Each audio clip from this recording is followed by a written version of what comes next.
Cavaliers again shorthanded as they face the Pistons. Last night at Rocket Arena, the Cavs needed somebody to step up. That person turned out to be Jalen Tyson. Harden grabbed that by Thompson. The ball squirts free to Bryant. Harden gets it back. Now it's Tyson. Tyson again. Hey!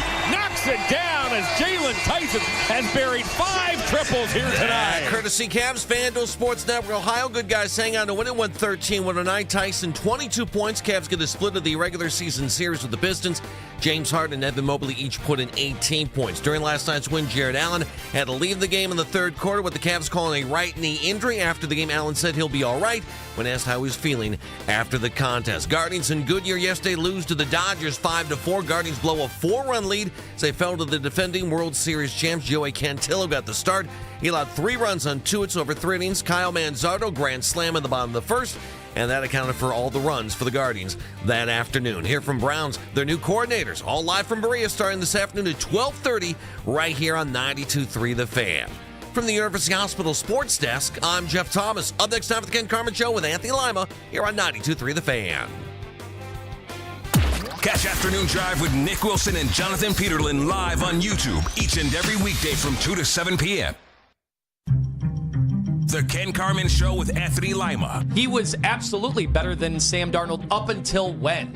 Like last year or maybe the Vikings year when Sam really got things humming. Mm-hmm. And now all of a sudden we're talking like the Browns are too good for Kyler Murray. Like what?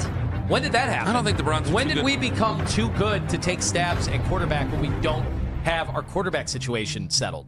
The Browns have basically been bad my whole life. You're basically saying we're not a good spot for rookies, we're not a good spot for veterans, we're not a good spot for retreads of reclamation projects. Well, then I guess we'll just never take a quarterback. Look at the jersey. We're obviously not a very good spot for quarterbacks. I guess let's just take ourselves out of the NFL. No. Let's do what they do in soccer where they get relegated, and let's just let the whole thing marinate. No. Like, I'm sorry. Until you get a quarterback, you have to take chances. You have to continue to take chances until one hits, or else you will never. You could continue to take those chances. You will never get out of this situation. And if I don't feel... I just keep asking Browns fans that say no on Kyler Murray, no on Ty Simpson, no on Malik Willis, no on this. Okay, you guys all would have said no on Sam Darnold a few years ago. You would have said no on Daniel Jones. If we would have been in another place, you probably would have said no on Baker Mayfield. Yeah. So I'm just saying it's easy. It's an easy game. No. Honestly, who's your Browns quarterback? I don't know. I'm as serious as I possibly can be. This is Cleveland Sports Radio, 92.3 The Fan.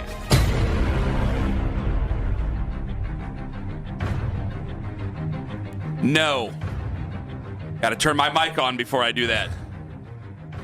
No. It's another no from Ken. No. That's a no from Kenny. No. Nope. 216-474-0092. Change my mind. No. No, sirree, Bob. Ain't happening. I mean, I can't say not on my watch. I don't have any say-so in it, but no. After every quarterback, every time Ken says no, you should tell me what you think the Browns' record is going to be this year. I probably should throw that in every time. The same with him or without him. I really do believe Kyler Murray. With him or without him. Well, do you think his injuries are a big deal? To be honest with you, and I've been honest with you, I've never really liked him as a QB. I thought he should have played baseball. How many quarterbacks do you like every year? I really am curious when I ask that. I'm not trying to be patronizing. Well, I know. No, you are trying to be patronizing. No, it's not. So I brought this up. This is I did top-notch comprehensive research. No, you didn't. I went to the Mike Sando quarterback tiers.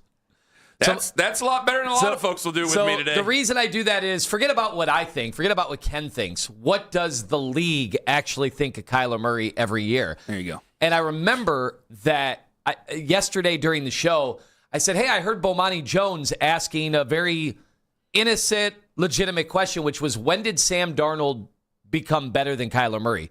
Because his entire career until the day he put up the Lombardi Trophy, nobody thought, it was consensus, nobody thought Sam Darnold was better than Kyler Murray. And I looked up the quarterback tiers, and it's actually visual proof that every year Mike Sando polls the executives and the coaches in the league, and it's become the gold standard of where the league actually has all these quarterbacks.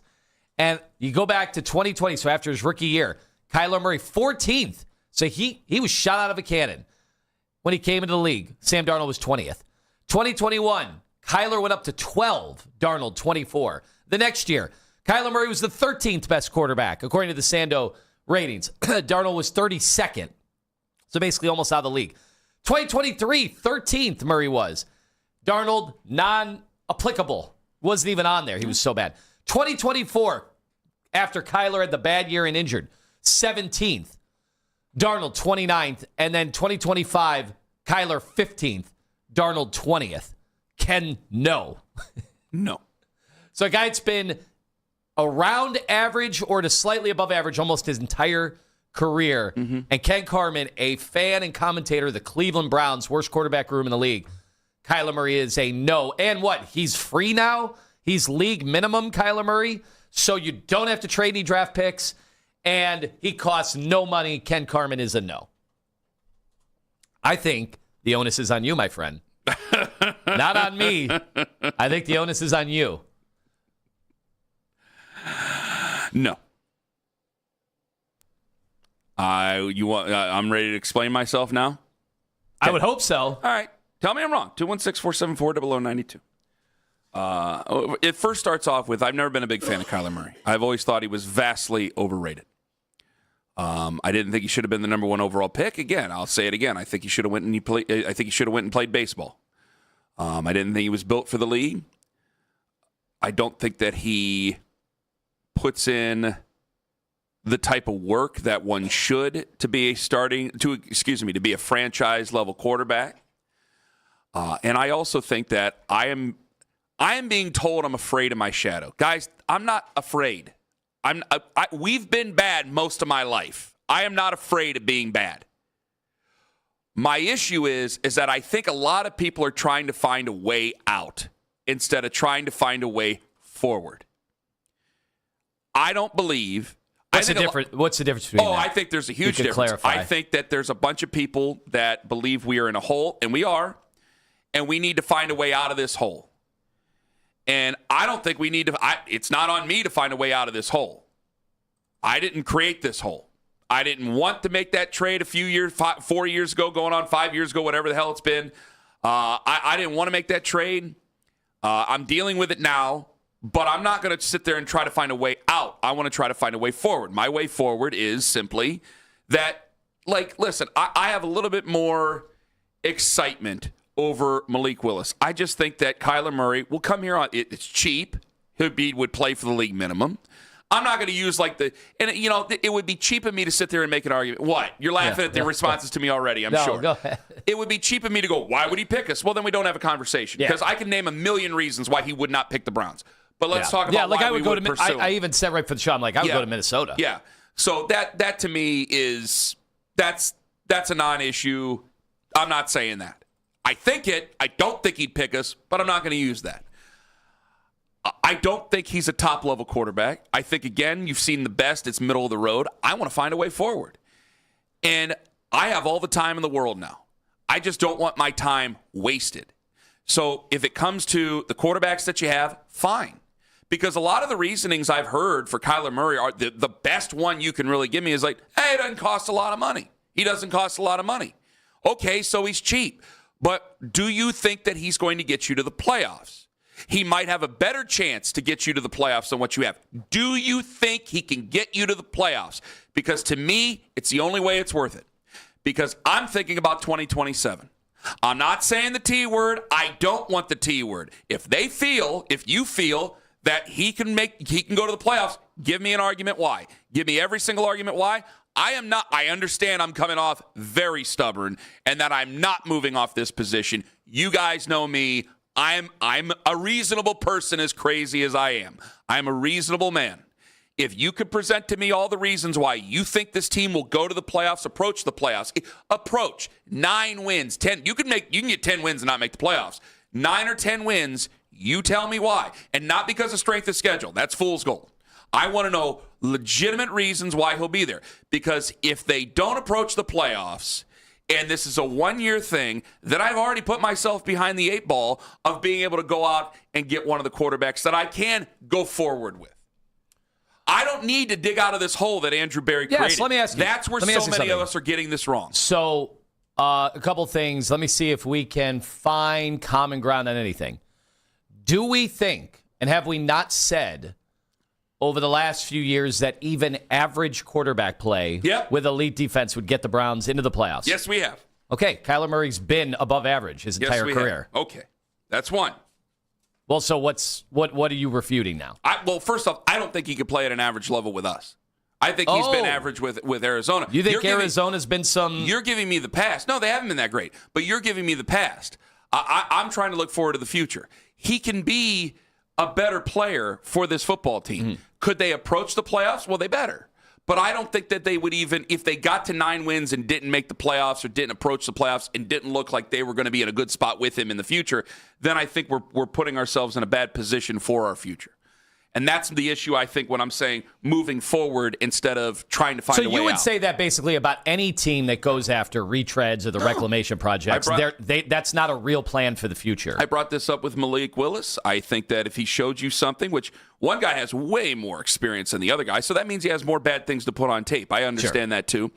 But if he were to approach 9, 10 wins, I think you're looking and going, okay, he's young enough. He is malleable enough that I think, and I haven't heard anything about his work ethic in the past, playing video games until all hours of the night instead of looking at getting things ready, from being obsessed with trying to be a winner. I haven't heard anything on the contrary like that to Malik Willis, so I could find myself being a little bit more comfortable with him. There's not many others I can think of. I can maybe think of Mac Jones, but I think that there's a huge roadblock in there that's Kyle Shanahan. So I'm not completely immovable to the idea of finding another quarterback for this football team. But there's so many things that I just think are plans by desperate people to find something. And I get you want to find something watchable this year, but I think it's a desperate plan to find something that really is not going to have any sustained success. I have a quarterback in Kyler Murray who I don't think he's ever really gotten it. I don't think here's the place for him to get it. I think that he'll make some big plays. I think I'll get zinged on the internet if he got him a couple of times. So I think one thing he's overall demonstrated, we're closer to where we're trying to go. That's a different philosophical question, because I think you're where most fans are in the NFL. Most fans do not want a retread quarterback, even though it's been the last 3 years. I'm certainly more open to it. At least the last 3 years in the NFL, like that's been one of the themes of the league is, oh my God, it's nature versus nurture. It's starting to turn out that we are finding that it matters where you go and what the coaching is, rather than just you're either good or bad. But I think that's one of the things that we're finding out about the NFL is guys like me used to pigeonhole you into you're either a good quarterback or you're a bad quarterback. And now coaching is starting to prevail, and culture and system. That's all starting to become more and more important, to where, hey, if you've got good coaching, if you've got a good system, if you've got a good infrastructure, you can take a quarterback that previously was considered bad and you can turn them into maybe manageable or not necessarily great. You're not ever going to turn those guys into elite or anything like that. But the Sam Darnold, the corollary, the Sam Darnold corollary going forward is that you got to be more open-minded, right?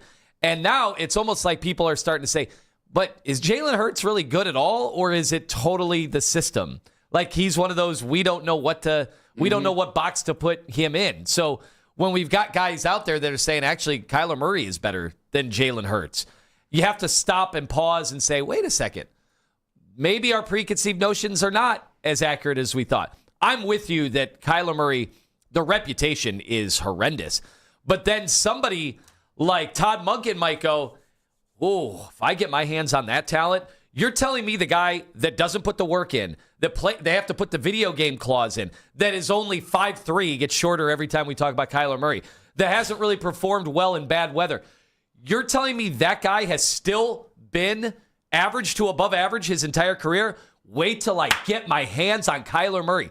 That is how NFL coaches think. We talked about that, about always trying to look at the guy with the higher ceiling that they can work with, that maybe it's been a relationship issue in the past. Maybe it's been the turnover at offensive coordinator for Kyler Murray, the bad organization over there in Arizona. Maybe it's been that. Well, the hope is now in Cleveland that we have we have righted the ship. We've got the coach now. Mm-hmm. At least that's the optimist's way of thinking.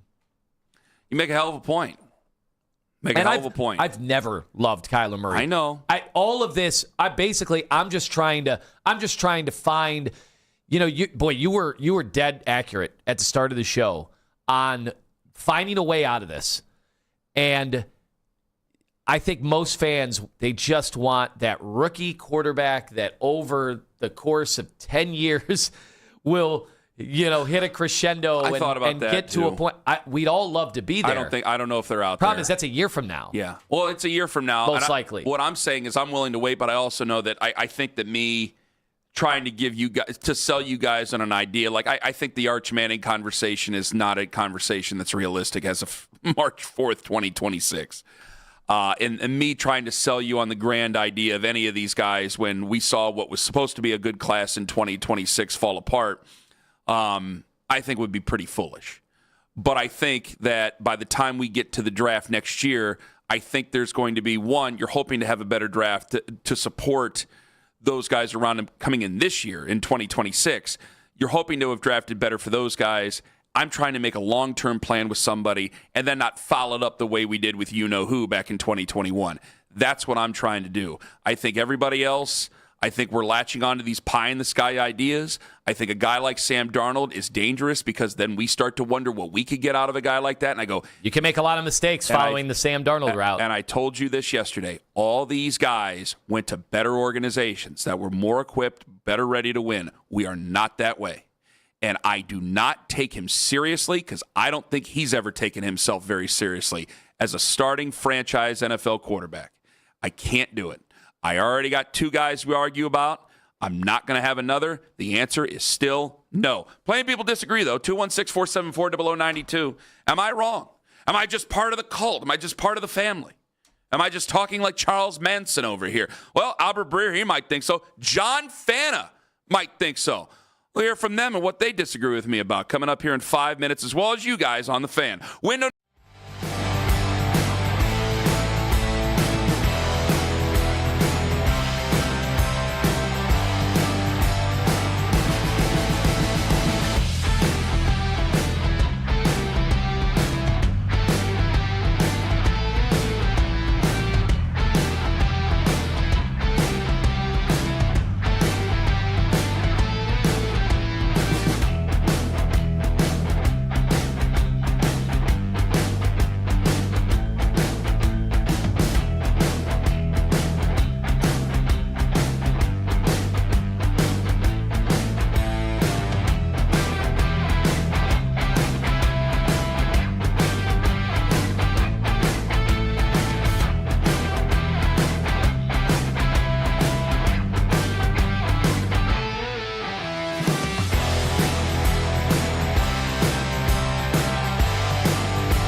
Here for NEOFence.com. Aluminum, vinyl, custom wood, chain link fence, and so much more with a 5-year labor warranty on all new installs. NEOFence.com.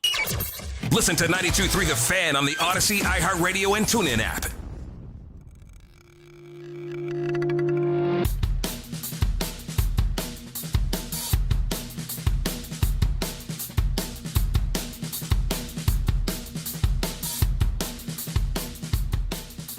Back in the fan, back in the fan, back in the fan, back in the fan. No. Ni, Neal, Nej, Nan, Nain, Nahin, Niet. I looked up different ways to say no on the internet. Different languages. I think no suffices. I think people know where you stand on this. Oh, and how do they say no in Korea? Do you remember? It's been a long time. I never heard that word, Ken. I knew it. I knew he was going to do it. 216-474-0092. Yeah, I'm a no to Kyler Murray for all the reasons I laid out. If you're just joining us, well, you know what? First off, I want to get to the calls because I can address these things. First off, let's hear Albert Breer on the possibilities of Kyler Murray. Here's Albert with Nick and Jonathan yesterday afternoon. The way I'm envisioning this happening is it's going to be like Russell Wilson. He's going to find the best football situation for him.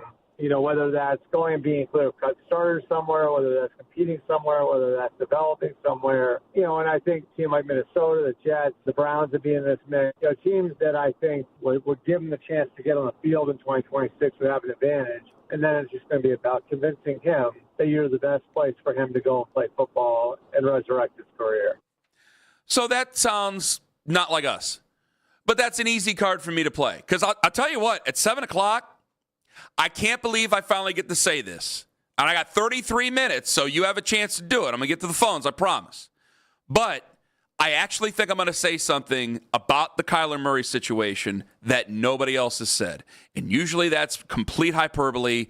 Anytime someone calls in and tells us where he's going to tell us that nobody else has said, 99% of the time, not only has somebody else said it, we've been talking about it for 3 months. I'm telling you, in the last 24 hours, there's one way that you can get Kyler Murray that I haven't heard a damn word about. And I listened to the station all day yesterday. And I listened to the draft preview, the extravaganza from 7 to 9 yesterday with Coach Lance, where he talked about Monroe Freeland. Might hear more of that and about last night coming up at 7:45 this morning. I heard all of it. I'll give you a way, but I'm just not in on this way. And part of the reason is that John Fana had a reason why you would go get Kyler Murray, and it made me think completely to the contrary. Interested in the Kyler Murray business? I'm interested in the business, and I think that he would be a part of 6 or 7 wins. The Browns are not going to win 10-plus games next year. I mean, if you think that they are, I don't know what to tell you, but, I mean, I got a bridge for you to buy, because that's not my expectation level for them. And if it is for you guys and that's what you want, I would love to know what the route is for that. But for that cheap, I would be willing to bring him in. I think the Browns are going to have to go and get a veteran quarterback. Kyler obviously is coming off of a season in which he plays 5 games, and there's a lot of unknowns with him. The year prior to that threw for close to 4,000 yards. So I'm interested in it. I'm interested in having the conversation, because I do think it's necessary for this franchise to go and get someone that has some years of NFL experience on their roster for training camp. Yeah, you already have that guy. His name's Deshaun Watson. I hate to be everybody's mom here. We don't need Kyler Murray. I got Kyler Murray at home, except he's 6'4". I'm paying him I'm not paying him. The Browns are paying him $46 million. I got Kyler Murray already. Deshaun Watson is Kyler Murray. He moves. He all the videos are out there, and I told you I saw it with these 2 very own eyes. Not that I'm any better judge of talent than you guys are. Not saying it. But I already got a veteran arm that at one point threw for 4,000 yards. I had people sending me when Kyler Murray lit us up back in 2021. I go, great, 5 years ago. Excellent. Give me the Deshaun Watson numbers from 5-6 years ago. Yeah, but you don't. The difference is between Kyler and Deshaun is you don't have to go back 5 years to find him playing at a pretty solid level. No, I don't. But I also have a guy that I technically, not me, but the Browns have already invested in. And if we're talking about they need to get a veteran arm, you have the veteran right there. Now, one guy is much easier to play and watch than the other guy. Fans don't like Deshaun Watson. The vast majority of fans don't like Deshaun Watson, and that's okay. I don't think he really likes it here either. But if you wanted to see Kyler Murray because you just don't want to see Deshaun Watson, that's actually a reason I'll buy, because he is cheap. He is cheap. And you know what? I'm even open a little bit to what you just said about the Todd Monken part of it, where it's like, hey, Todd Monken sees this guy. But I got to tell you, there is a level of seriousness that I need. And I don't think that Deshaun Watson, since he got here, was too terribly serious. Then he got hurt. Maybe he's become serious since. I don't think that Kyler Murray has ever been accused of being deathly serious about his craft. Shedeur Sanders, I've heard that he has been pretty serious about it. And when you're taken that low after being projected to be that high, I don't know how you can take it anything but seriously. Can I give you one caveat? I don't know if, I don't think any of them are really the quarterback. I can't say any of them are really the quarterback in 2027. So if I can't say any of them are the quarterback in 2027, then what's the point of me kicking the tires on Kyler Murray when I already have Deshaun Watson? Other than the fans don't want to see Deshaun Watson. Can I interest you in Kyler Murray contract year? Playing for his football life. So's Deshaun Watson. Do you think I could? Sure. I just don't know if Deshaun. I just don't know if he can play. Like, the difference is I've seen Kyler Murray actually recently, be able to. Yeah, that's fair. Actually, be able to do it.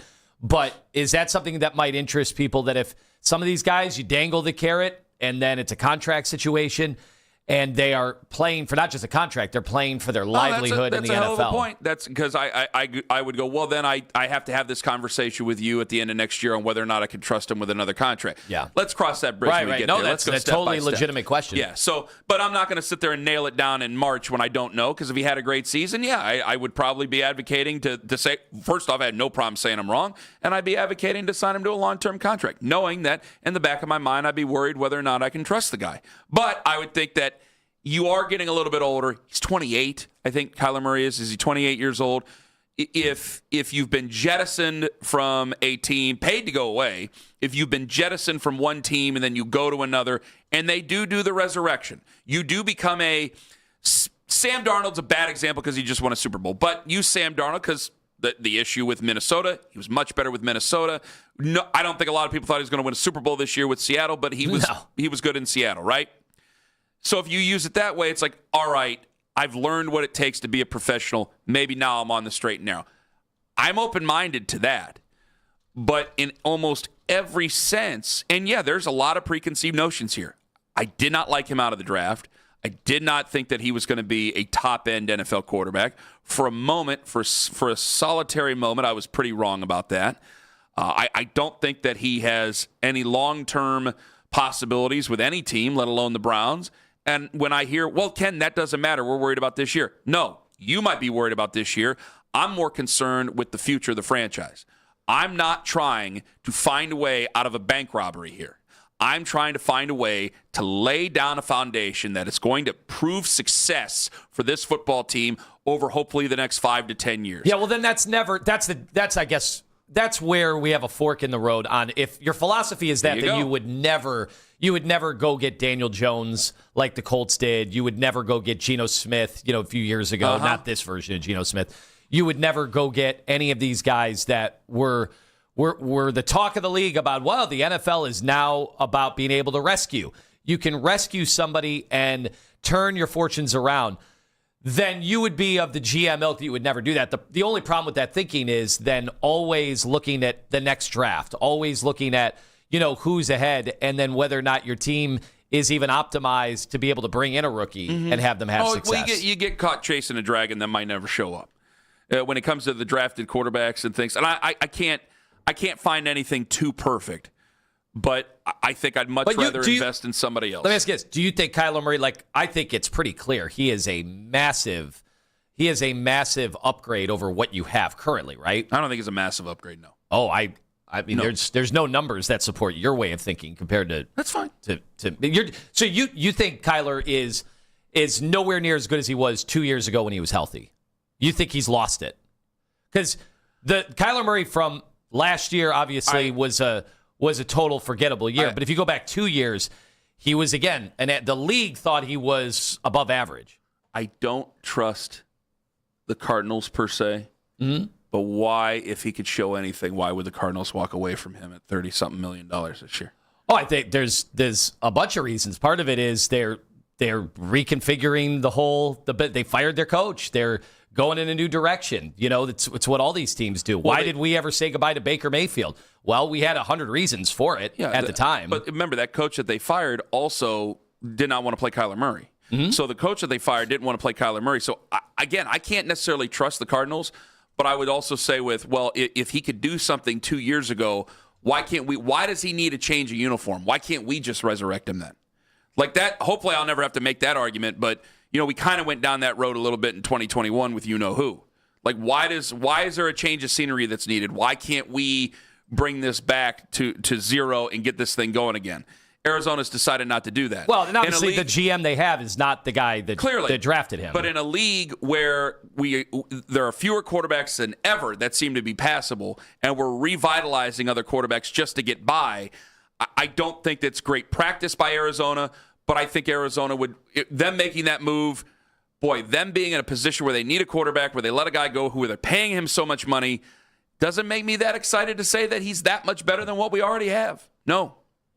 216-474-0092. Okay, I promised I'd get to you guys. I will get to you guys. And if you missed the fourth quarter last night, you might have missed the first playoff game of the year. Ken Carman, Anthony Lima. And at 7:02, I'm actually going to do it. Something that none of you have heard yet when it comes to Kyler Murray. Ken Carman, Anthony Lima on The Fan. Finding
member. Sip and save with our clubs. Download now from your favorite app store for more details. True North Stores and True Rewards. Fast, friendly, clean. There's only one place to hear breaking Browns news. This is the radio home of the Cleveland Browns. 92.3 The Fan.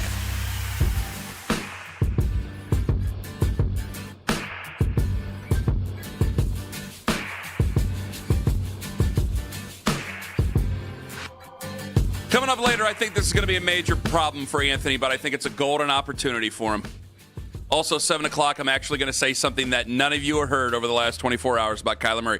However, the Cavaliers, they won last night. If you missed the fourth quarter, you might have missed the first playoff game in the NBA. Because it was like, and I think a lot of Cavs fans felt the same way. It's like, all right, no Donovan, which I have another thought about him coming up here in a little bit.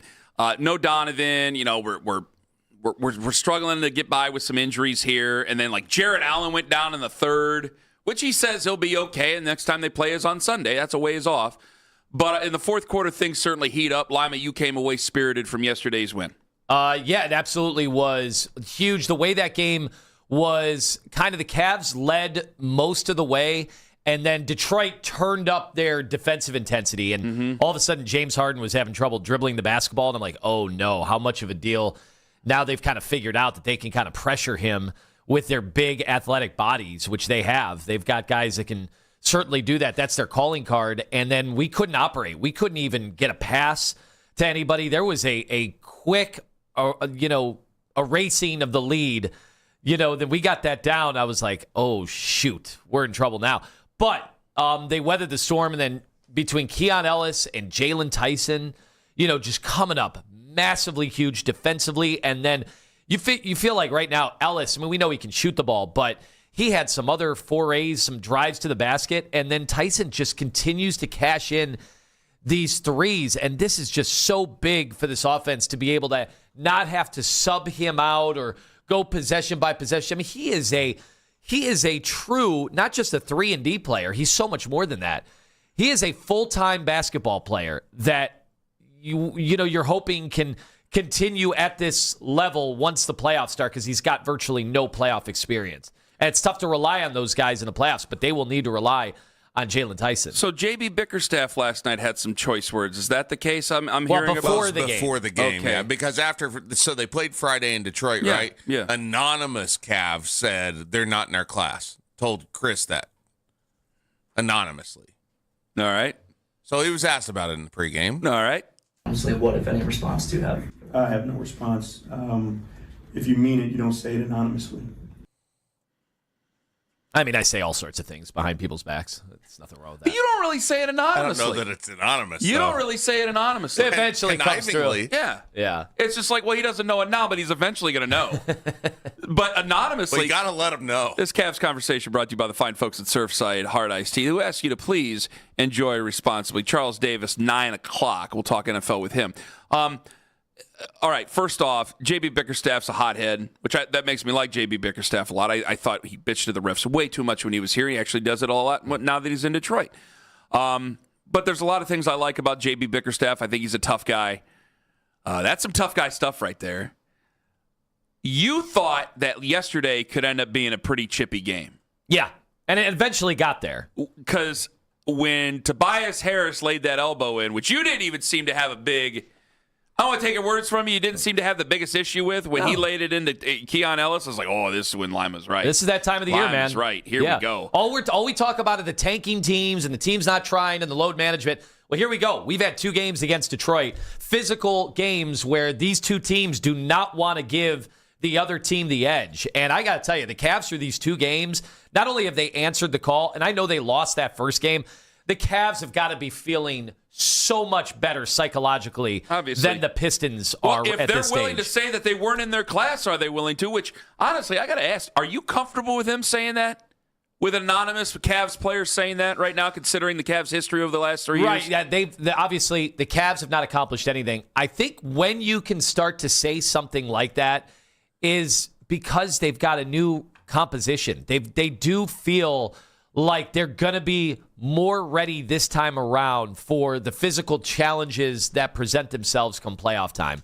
I feel that way based on the trades that they've made, They were back on December 19th. They were 15-14. And we were like, man, the Cavs, and I said it at the time, you can find the clips, the most disappointing team in basketball. Well, people were calling in about Kenny Atkinson's job, the whole thing. Since then, they're 24-10, and they still have dealt with a litany of injuries. So I know they're not the only team. Oklahoma City, they've thrown out all their bench players and beaten us, and they've been able to do that, this year, the second half of the year. So they're not alone. There are a lot of teams dealing with injuries. Philadelphia is like, we haven't had our team all year. We haven't had Paul George or Joel Embiid for a bunch of games. I get that. I just feel now with Keon Ellis, with Jalen Tyson being able to rise to the occasion where you can throw him in the starting lineup and you're not worried. You're like, no, he did you see him block Cade Cunningham yesterday? That is a legitimate MVP candidate. And Cunningham took him to the baseline, and normally he just kind of calmly raises over most defenders that go up against him because nobody has his size. And he's like a Magic Johnson, point guard. He's able to do that. I mean, he's not Magic Johnson, but you get what I'm saying, the size and everything. And Jalen Tyson went up and met him at the peak, and I'm like, whoa, that is a message sent. I love Jalen Tyson. I'm going to tell you why I don't like this here. I want to hear Owen first. Go ahead. I think this comment of not in our class, I don't know that did come from somebody that's been on that Cavs roster for a while, somebody that was with JB. It just feels like it's somebody that Boy, that's great, Owen. Like, can't be, Jared Allen can't say that. Right. I don't even know if Evan Mobley could say that. I'm not saying it's necessarily one of the guys that they just added in the trade deadline, but it's somebody that I think I got wasn't a part of all that other fire. I have a Are we all assuming it's Schroeder? Oh, no. Oh, okay. Oh, no. I actually think it's another Let's say it at the same time on three. 1, 2, 3, then say it, all right? 1, 2, 3, Jalen Tyson. Yeah, I knew it. Well, I felt the same way. Remember, that dude is somebody that earlier in the year, when they were very disappointing, yes, he was like, let's go here. That's the guy. He's the also effort's the not guy there. that the night LeBron James was on the sideline, he said, this is Donovan Mitchell's team now. I'm glad you said it first, because now I feel a little bit differently, because I'm like, man, honestly, I was thinking old Cavs at first. And I'm going, no. It couldn't have been James Harden. And I'm going, well, it's the guy who's been shooting his mouth off all year. I did originally think maybe it was Schroeder, listening to his post game last night, but just through my thought processing, went to Jalen Tyson. And it's why it gives me a beam of hope that this Cavs postseason will be different than the last three, because I feel like there are different players finally on this roster that bring a different energy. So that's my not fear, but that's why I'm going, man, I'd rather you speak softly and carry a big stick. Because when they start to clucking, JB knows what this team is. And JB has talked about this team's toughness, clearly. When he was the coach, talked about this team's toughness, or lack thereof. Detroit's going to be a team, like, they still need a couple of pieces. But ain't no one questioning Detroit's toughness. They have questioned the Cavs' toughness for the last 4 years. So if you get into a series with Detroit, which you more than likely will if you're going to go where you need to go, if you're going to get into a series with Detroit, then things are going to get physical. If you get out physical, especially after that quote that's anonymous and JB's thinking that way, boy, you're going to have more hell to pay over it than a little bit. And fans are going to remember that, because there is nothing worse. You could be a bad team. You could be a good offensive team, bad defensive team, whatever. If you're not a tough team, you can have some of the greatest players ever. If you're not tough, 1, you're not winning. 2, that makes your fan base feel so nasty towards you. And if we hear about this, like say you find yourself down 3-2 in a series against Detroit later on in the postseason, and we're playing about the anonymous quotes and things like that, I think you're going to find some real pissed off Cavs fans there at this team going, you fooled me again. I cannot believe it. But if Jalen Tyson's willing to lay it out there, who's a young player that I really, really, really like. By the way, his brother was there yesterday. He held the jeweled basketball. Jordan Tyson did. Would love to be in the same city, Owen. Once you've held the jeweled basketball, it's only a formality after that. Hey, it's the junkyard dog chain is gone. Yeah. You hold the power with that jeweled basketball. But if Jalen Tyson is the one saying it, which Owen and I are just speculating. I think, are you with us on that, by the way, on Jalen Tyson? That's why just speculation. Originally, I'm like, it's got to be one of the new guys, right? Because they did add Dennis Schroeder's not backing down from anybody. Man, he was spectacular yesterday, how he finishes and just finds those crevasses where he's able to get in, lean in, and throw a ball up against the backboard, and you're like, there was nowhere to go. How did he get that up there? And then he doesn't back down defensively, whether he's guarding Cade Cunningham, who's a foot taller than him.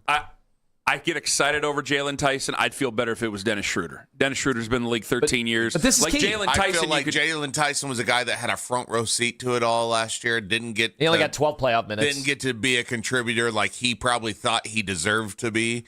And he was watching guys get pushed around. I think he's a guy that it wasn't that I didn't believe in him early in the year. I just didn't understand that he's the missing piece.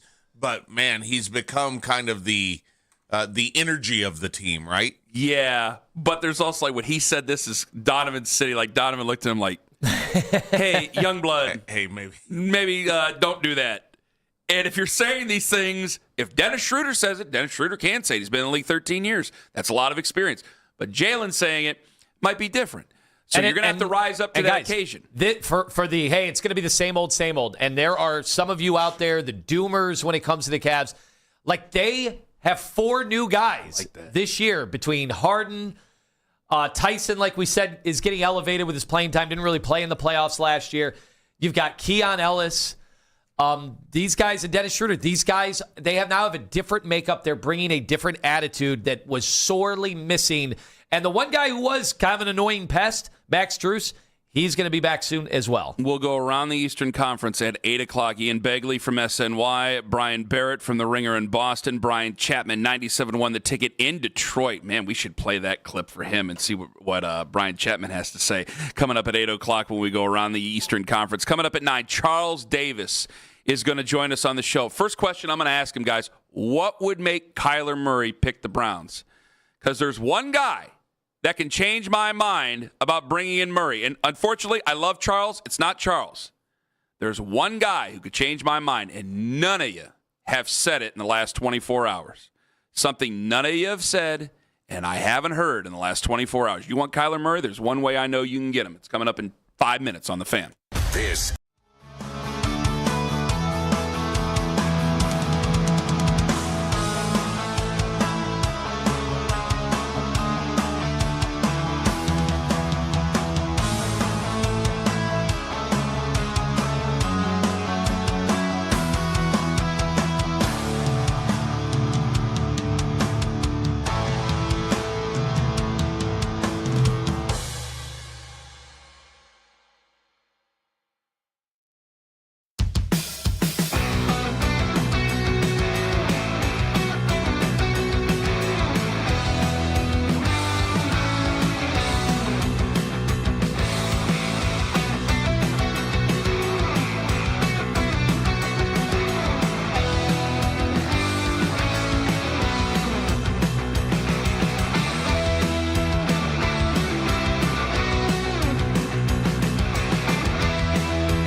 trade. I need an Ayuk I'm trade. chosen for some trades this week. We could use some movement here. I'm like the Chappelle gift where I'm itching for some trades. It was a lonely, sad February. Let's kick the tires and light the fires. The Afternoon Drive. Weekdays starting at 2.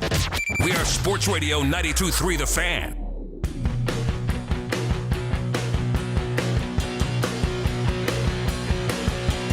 Mid-American Conference Tournament tickets coming up at 9 o'clock, and at 7:45, we have a new name to consider at number 6 overall. Our resident coach, Lance Riesland, loves them. Who is it? Find out at 7:45. Don't go back to 7 o'clock last night and listen to the extravaganza. After 7:45, you can do it. Because if you missed a moment of the show, you can use the rewind feature on the free Odyssey app powered by Integrated Restoration, your local experts in water, fire, and storm disaster restoration. I started off the show this morning. I said no. And in fact, I said no in different languages later on when it came to Kyler Murray. There is one man and one man only that could get me to start to believe in Kyler Murray and change my opinion. He has a little bit of time to do so. It's not Anthony Lima. Lima's been a pretty damn convincing person when it comes to me, but it's not Tone. And no offense to all you fine listeners who are definitely disagreeing with me on social media and on our YouTube Live free chat, which is absolutely free on 92.3 The Fan on YouTube Live. Subscribe now. It's going to cost you nothing. It's not just you fine folks. I'm paying attention, but you haven't persuaded me. There's one guy that I haven't heard anybody mention yet that could change my mind. Listen closely. Why you got me in the graveyard, Cal? What? Why you got me in the graveyard? How are you? Good to see you. Yes, sir. It needs to add motivation. Yeah. I saw at least my fan have RIP over it. True. They said, especially not tonight. You ball, bro. You good, bro? Yeah. Keep it going, bro. Audio courtesy NFL Films. That's Kyler Murray talking to Myles Garrett. Didn't hear it yesterday. Didn't hear it this morning. Maybe you said it amongst your friends. If I didn't hear you, I apologize. I wasn't in your bathroom listening to you in your living room. If I can find out that Myles Garrett is working the phones, I'll change my thoughts. I will change it. Not that a defensive end knows everything there is to know about a quarterback, but I want somebody that he can be excited by, somebody that the cornerstone of the franchise is actively going to try to pursue to make this football team better. He wants leadership. That's part of the mantle of leadership. If they really want him, and maybe they don't want him, and maybe he's just going to sit there and stomp his feet and get mad that Andrew Berry doesn't want him or whatever. I don't know. There's a lot of things about Kyler Murray I don't want. That's why I've been such a staunch, stubborn mule about this. But damn it, I'll tell you, if the franchise player, all right, one of the top 3, 4 greatest players in franchise history, and you look at the company he keeps there, if that guy, Myles Garrett, goes out and says, I'm bringing my friend in, they are friends, I'm bringing my friend here, he's going to fix this wagon, he's going to play quarterback. You know what? Finally, it's been 9 years. I got a guy who finally took the keys and got in the driver's seat and took off. Fine, I'm with you. Let it ride. Let's see where it goes. It is like I don't really get crazy about us throwing caution to the wind. There's a lot of times I've given up and I go, you know what, fine, just go ahead and do it. Just make it interesting. Let's go crazy. You want to get nuts? Let's get nuts. It's one thing for me to say it. It's one thing for you to say, Tone. If Myles Garrett were to say it, I don't think it's just getting nuts to get nuts, but I'm like, fine, we got some damn conviction here from the leader of this football team to go out and get this guy.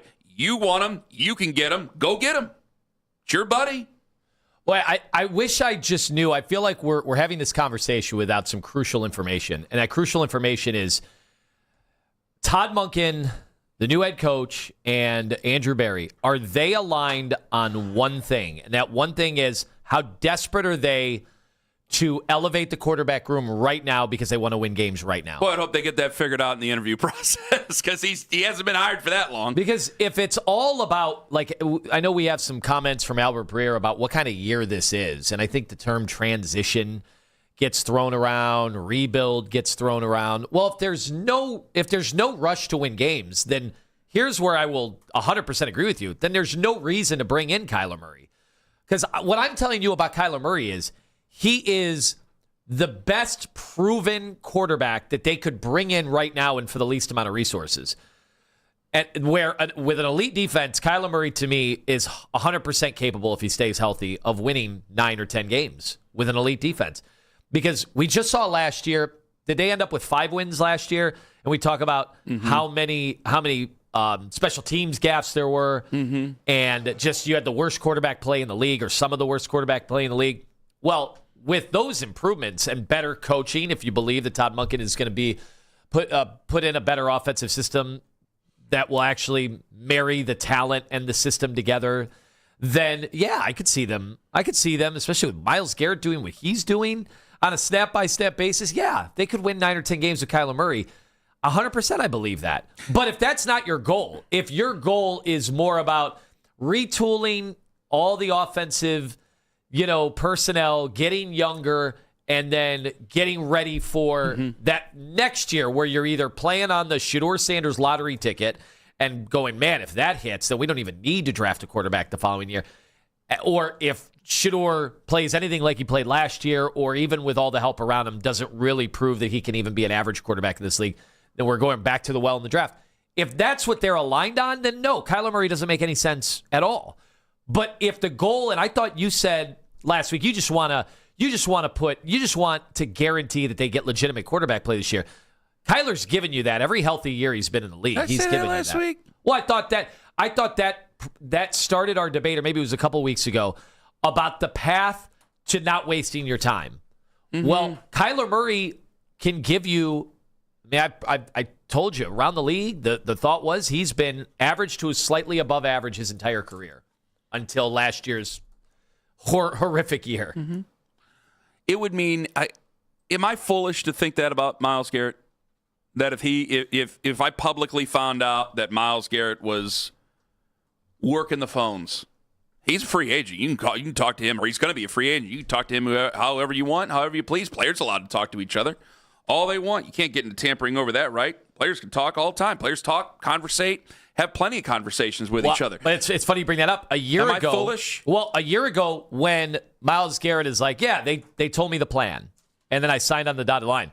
Well, a year ago, it looked foolish. Well, Kyler Murray was coming off 17 games, 21 touchdowns, 11 interceptions. Both the analytical stats and the accounting stat, they're all, hey, Kyler Murray is average to slightly above average. If you would have told Myles Garrett that's the plan, what would he have said? And Kyler Murray? I think he probably would have liked it. He likes Kyler Murray. And he's seen Kyler Murray's had 2 good games against the Browns and Myles Garrett. That was long. It was like 5 years ago. I would be I could look at it in retrospect in 5 years. If Kyler Murray came in here and didn't take it any more seriously and sucked up the room, I could sit there and go, well, the one guy we got excited. But no, let's go. I can't predict the future. I can only try to put my team in the best position possible by talking about him. It would mean a lot to me if the guy we have tried to force leadership upon, because he's the best player that they have, it would mean a lot to me if the guy that we've tried to force that leadership on took that mantle and said, fine, I want this guy. He was talking to Todd Monken. He was talking to Andrew Berry. He was talking to whoever. I mean, he's obviously ingrained in this franchise. He's ingrained in this city in one way or another. If he decided that he wanted to take the reins and wanted to make Kyler Murray open to joining the Browns, because there's a lot of things, guys, I know that a lot of you guys think I'm foolish for not wanting Kyler Murray. There's still a lot of things where I don't like to use the card because it kills all conversation. It's like, okay, guys, why would he pick the Browns? You heard Albert Breer in the first hour when Albert said he's going to pick the best football situation. Well, as of right now, we're not the very best football situation. Now, things can change, but could he find a new team by the time we're able to change those things? So if we're not the best football situation, I'm going to need somebody to be the olive branch to bring him over if you really want Kyler Murray.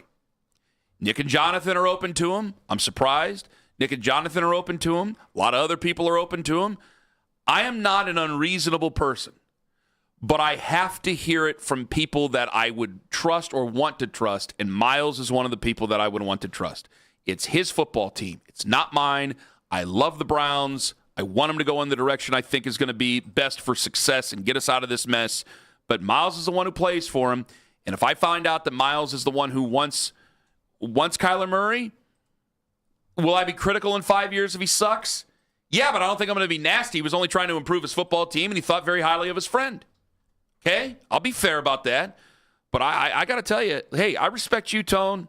I know I don't say it all the time. I respect a lot of opinions. And I'm still a no.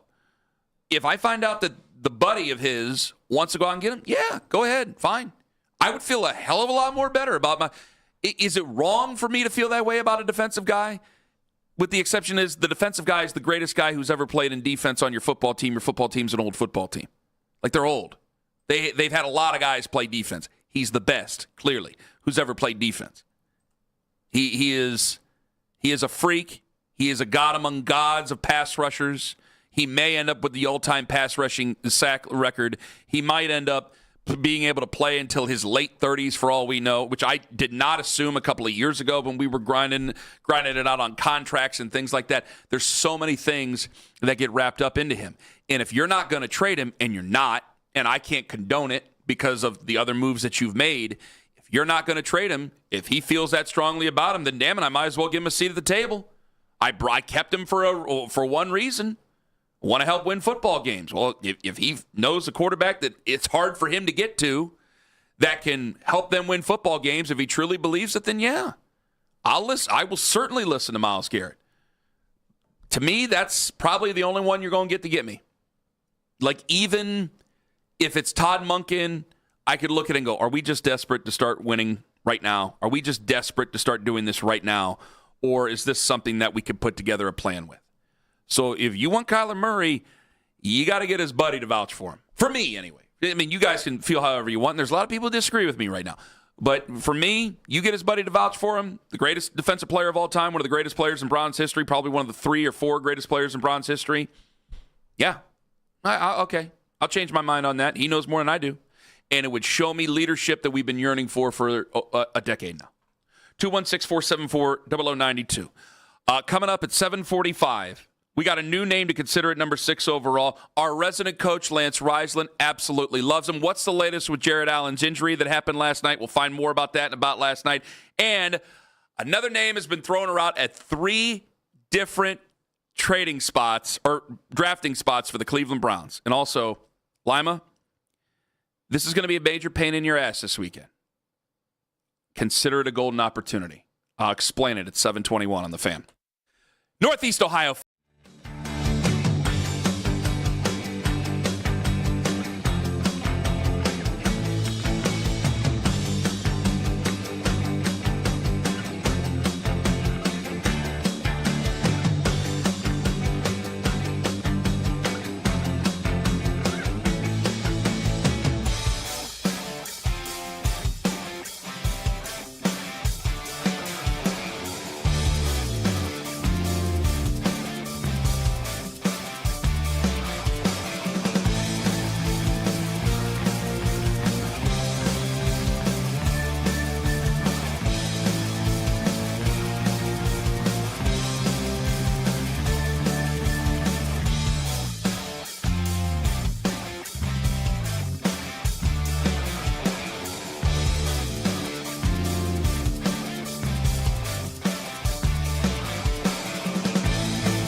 Series champs Joey Cantillo got the start. 3 runs on 2 hits and 3 innings. Kyle Manzardo grand slam in the bottom of first, and that was all the offense the Guardians would muster. Hear from the Browns' new coordinators live from Berea, starting this afternoon at 12:30 right here on 92.3 The Fan. From the University Hospital Sports Desk, I'm Jeff Thomas.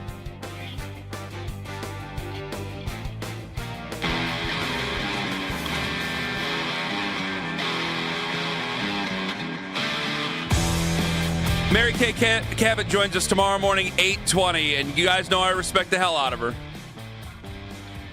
But the audio we're going to play from her here in about 5 minutes, I got to tell you, I think it's the definition of desperation. Hopefully when we're done, she'll still join us tomorrow at 8:20. That might be my fault. I might have to make a call. We'll see. I don't want to be scared out of it because I do have a strong opinion of something she said on the station yesterday. By the way, speaking of guests, Charles Davis, he's going to join us at 9 o'clock. However, Lima has a giant pain in his ass on his hands coming up this weekend. Tone? I don't know if it's a pain in I think it's more of a pain on my wife's feet since she... Well, I took it as a giant pain in the ass for you, and I'll explain why. Well, so we are taking our 3.5-year-old daughter on her first plane ride, which to the levels that these kids are spoiled today. I didn't get on my first airplane until I was 19. I was at Ohio State going to a bowl game. My honeymoon. Yep. Your honeymoon? Yep. Yeah, so we were a little later in life. And now these kids get the spoils, and everyone's like, well, you got to get your kids on a plane when they're really young. You got to do it to get them ready. I'm like, do you think we're just going to be traveling? Do you think this job has afforded me? Oh, no, I just flew to Detroit and back just to get them used to it. Right. We're gonna go to Burke and get our private flights all over the place. So anyway, we're going to Sarasota, very family friendly. Mm-hmm. We're leaving Mason behind. We won't talk about this trip with Mason. Good. He's too young. He's 2. No, he doesn't deserve it. I don't need that disaster in the airport. Well, he's got to earn it. So we're going down there, and we've got the whole itinerary. We've got everything scheduled. It's a Thursday to Sunday. And on that last day, what do you guys like to do on the last day of your trips? Wish it was the first day. Yes.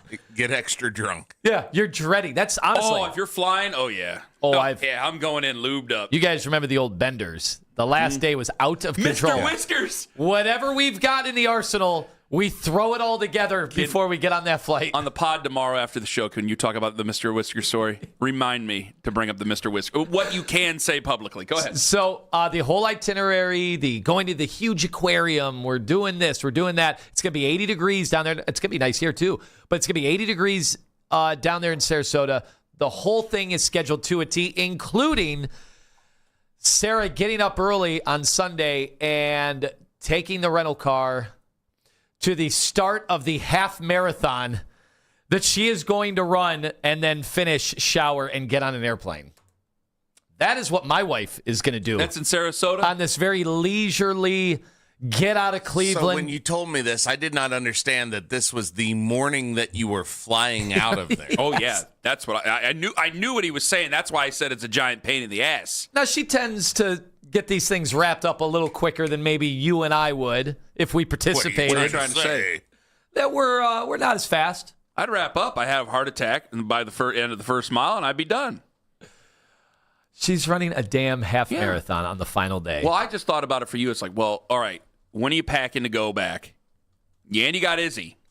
Izzy's a handful. She's always on the phone. She gets so jealous when Lima talks to me on the phone because she wants to talk to me on the phone, but she gets so jealous and starts yelling in the background every time she knows Tone's on the phone with me. She's got the 2-hand thunder push down like she's going to be a... Hadoukens. Yeah, like she's going to be security at a bar when she throws Mason around. So come on, Mason, you got to step up. So you have this daughter here. Can't let it happen. She's a toddler. I assume she's a handful. That's where I thought it might be a giant pain in the ass. I might be reading this wrong because I'm like, well, she's gone. She's going to run a marathon. She's got to be focused. So that means Saturday, it's all focus. It's not much fun. Then Sunday, it's the run. What time is she leaving? I think the race starts at like 7 or 7. Okay, so you guys, she's going to be up early. You guys got to pack all your stuff. You got to pack all the stuff. Yeah. And then checkouts at what time? 11? I don't even want to think 11? about it. You're already my anxiety is going crazy about the last day of the damn trip. Thanks a lot. That's why I said it was going to be a giant pain for you. Oh. And I thought it might be a golden opportunity for you.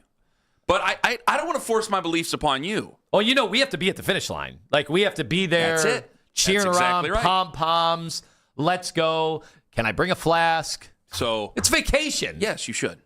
She's going to drive home. It's a half marathon. She's run full marathons dozens of times. She can drive home from the half marathon. She'll get this about hour. This is. She's also getting ready for the Cleveland Marathon and the Toledo half marathon. Of course. So this is one of her long runs in preparation.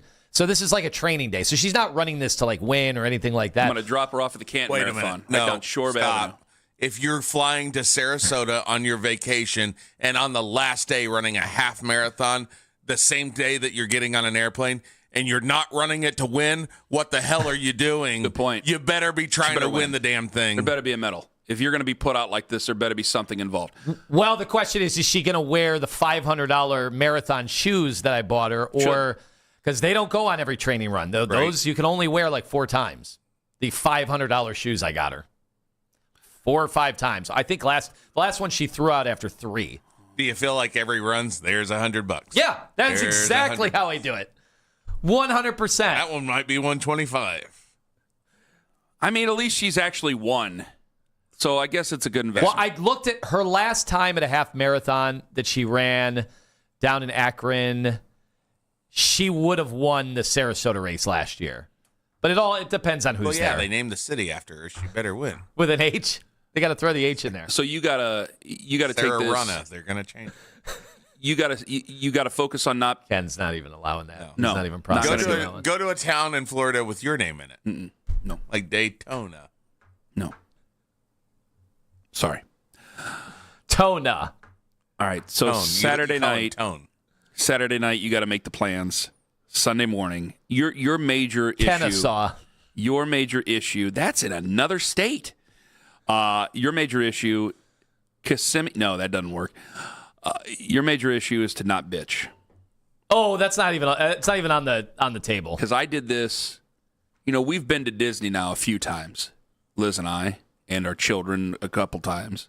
Congratulations on all your success. Now you know damn well how much I did not want to go to Disney the first time we went. I mean, I dreaded the entire experience. Yeah. Oh yeah. And I got myself mentally prepared, going, I'm not going to be one of those dads who is just in a bad mood and ruins it for everybody. And ruins it for everybody. Because guys, as a person who was raised in a lot of the same ways, I mean, my dad didn't take catalytic converters, but in a lot of the same ways that Lima was raised, there was a lot of arguments on vacation between the parents that I vividly remember more than the vacation.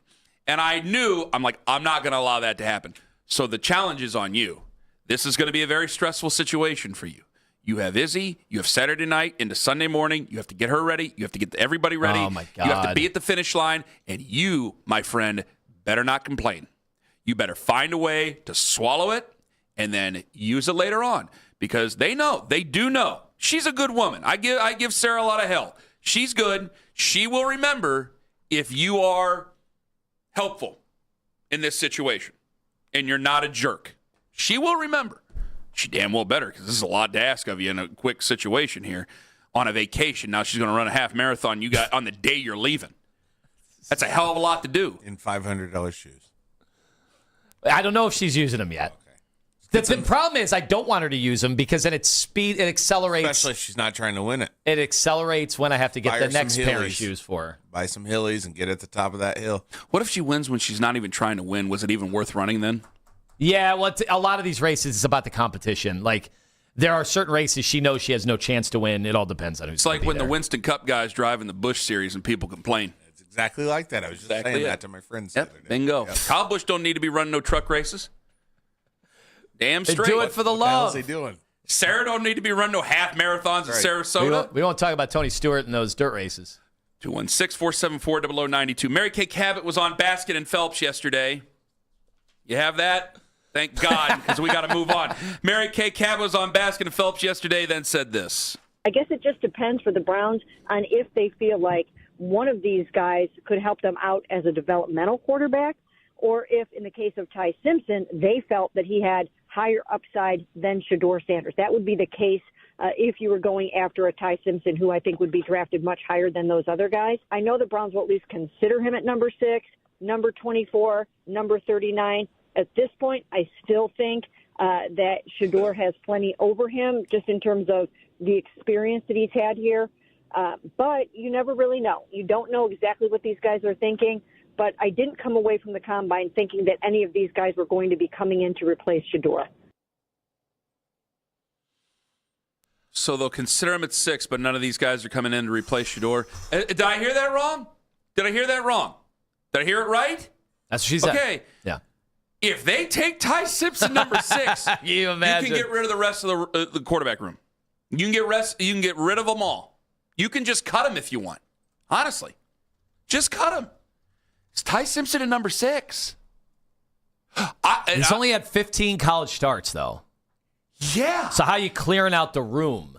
I don't know. But you might as well, because if you take him at number... Actually, I don't care what you do, because I'm probably going to have a stroke, and that'll be the end of That'll it. Be the end. And I won't be with you guys anymore.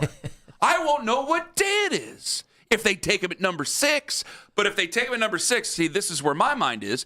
If they were to actually take Ty Simpson number 6, once Nathan picks me up off the floor and resuscitates me, I would go, all right, he's your starter. And I'd go, okay, you guys must feel an awful way about him, so let's just go ahead and ride. If you feel, that sounds very Russell Wilson to me, I know, but if you feel that strongly about him, damn it, you went up there and you made your choice.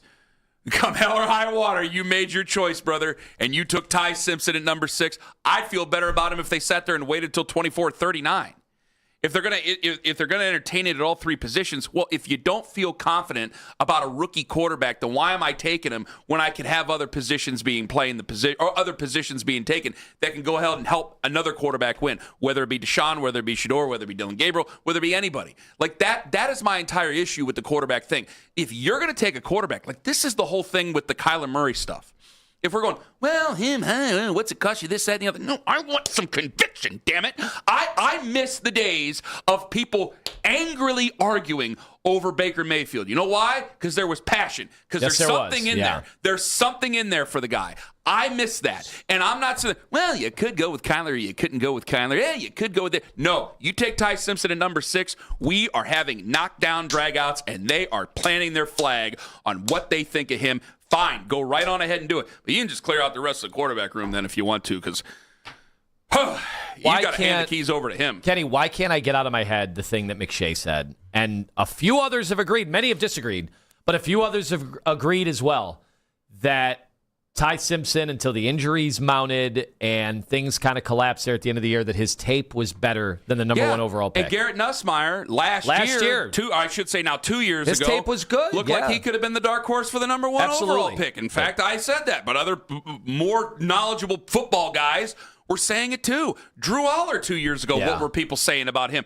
You know, things change. So, yeah, Ty Simpson, hate to say it, don't mean to say anything nasty about him, but Ty Simpson could go from, he had the best tape and the best games throughout the first 8-9 games of the season. This could just be the beginning of the downfall, and he knows when the hell to get out. There's so many things I don't necessarily trust physically about the young man. There's a lot of things I think I trust mentally. When you're a coach's son, when you're a football guy's son, I think there's a lot that you can process. Yes, I don't think it's the right situation for us in particular. But when Mary Kay says what she says, the first thing I didn't understand at the very end, and well, Mary Kay, hopefully she won't hate me and not come on after this, but we'll have Mary Kay on at 8:20 tomorrow, because I got to follow up with her on this. Because if you take Ty Simpson at number 6, like, okay, he's the QB. He's the guy. You might not have to clear out the quarterback room. You might not have to start in week 1. So maybe I should walk that back a little bit. But you are making a declaration in front of everybody that this is your guy. At 6 overall? At 6? That just seems like an all-time reach. If you bring him in, like, let's not kid kidders here. That's it. The whole Shedeur argument, well, yeah, that's done. Yeah, obviously. I think if you bring him in at 24, it's probably done. The Deshaun Watson argument, done. The Dylan Gabriel argument never really started, done. No. I mean, that's it. Like, saying that Ty Simpson coming in here wouldn't necessarily replace Shedeur Sanders. They would have to all-time fall in love with the dude. I love you, but to go up and do that. Firmly disagree. What was the point of drafting him 6 overall or 24th even? If you were going to do something like that, I don't get it. Well, we talk about the idea of throwing darts all over the place and the desperation going to 6. Like, I've said some things that people have found to be very desperate. Doing that at 6 would be all-time desperation heave, at the buzzer to try to figure this out. Then it truly is like, man, is everybody really coaching and GMing for their jobs right now?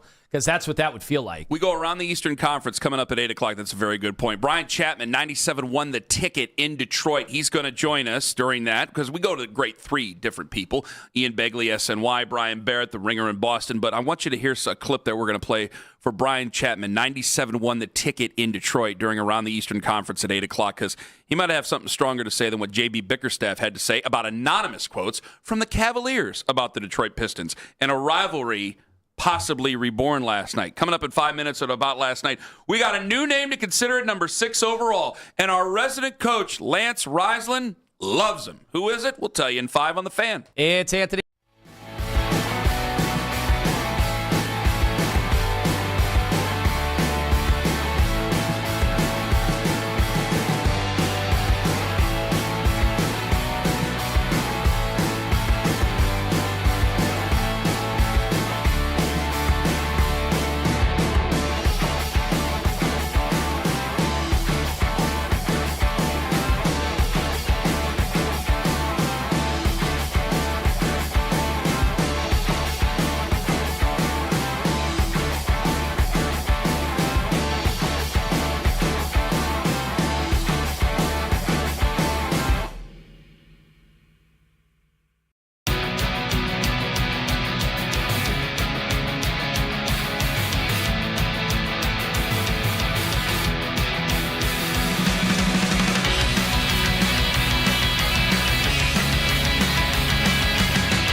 feet are outstanding. He's got outstanding feet. Not only his pass protection, but you can pull him. You can do different things with him. He's good on screens. He's kind of the total package. I agree with that assessment, but I think he is a top 10 tackle. If you're going to go with him, I wouldn't be like, oh, that was terrible. I mean, I'm still taking the guys who are game changers first. But if you're going tackle and you think he's the guy, I agree. I don't know if he'll be around. And like Darryl was saying, I think it's because everybody's excitement because he's a true left tackle. The Browns definitely need a tackle. They have pick 6 and 24. He's saying he's a top 10 tackle. I don't know if I'd take top 10 at 6, but he went to Georgia. So did Jalen Carter. So did Jordan Davis. So did Ladd McConkey. So did George Pickens. All these guys. It's like Alabama back in the 2010s. You draft players that went to Georgia. So the background of all this is that Jordan Reed from ESPN.com, he came out with his 2-round mock draft. He has the Browns taking Monroe Freeling at number 6 overall. The guys on the Draft Extravaganza preview show last night from 7 to 9 with Jake Volnick, Darryl Ryder, Coach Lance Reisland. They talked about Monroe Freeling. Lance really likes him. Coach really likes him. Still, it's like, I don't know if I'd take him at number 6 overall. Lima, is he? That's something we probably expand to a larger conversation later on in the show. But what both of you kind of just said, okay, if he really was top 10, why are you questioning, especially in this draft, where the one thing we've kind of heard about this draft is you don't have those elite freaks at all the positions. You have good players at all these positions. You don't have the elite, no doubter, got to take him guy. You don't have it at quarterback. Even you don't really have it at wide receiver because you don't have anything that looks like Jamar Chase in this draft or Jeremiah Smith next year. And you could go through all the positions. If you don't have that, then doesn't it kind of come back to where we are anyway, that all the teams are kind of facing the same situation? And while everybody wants to trade down, who's giving up first-round picks in next year's cherished class? It's not happening. No. So doesn't that kind of put us at, if you like this guy and can see him starting at left tackle, then he could be taken at 6. I'm just going by Jordan Reed's choice here. Washington, Caleb Downs. Jeremiah Love to the New Orleans Saints at number 8. All right, are you trading up for a running back? It's only 2 spots.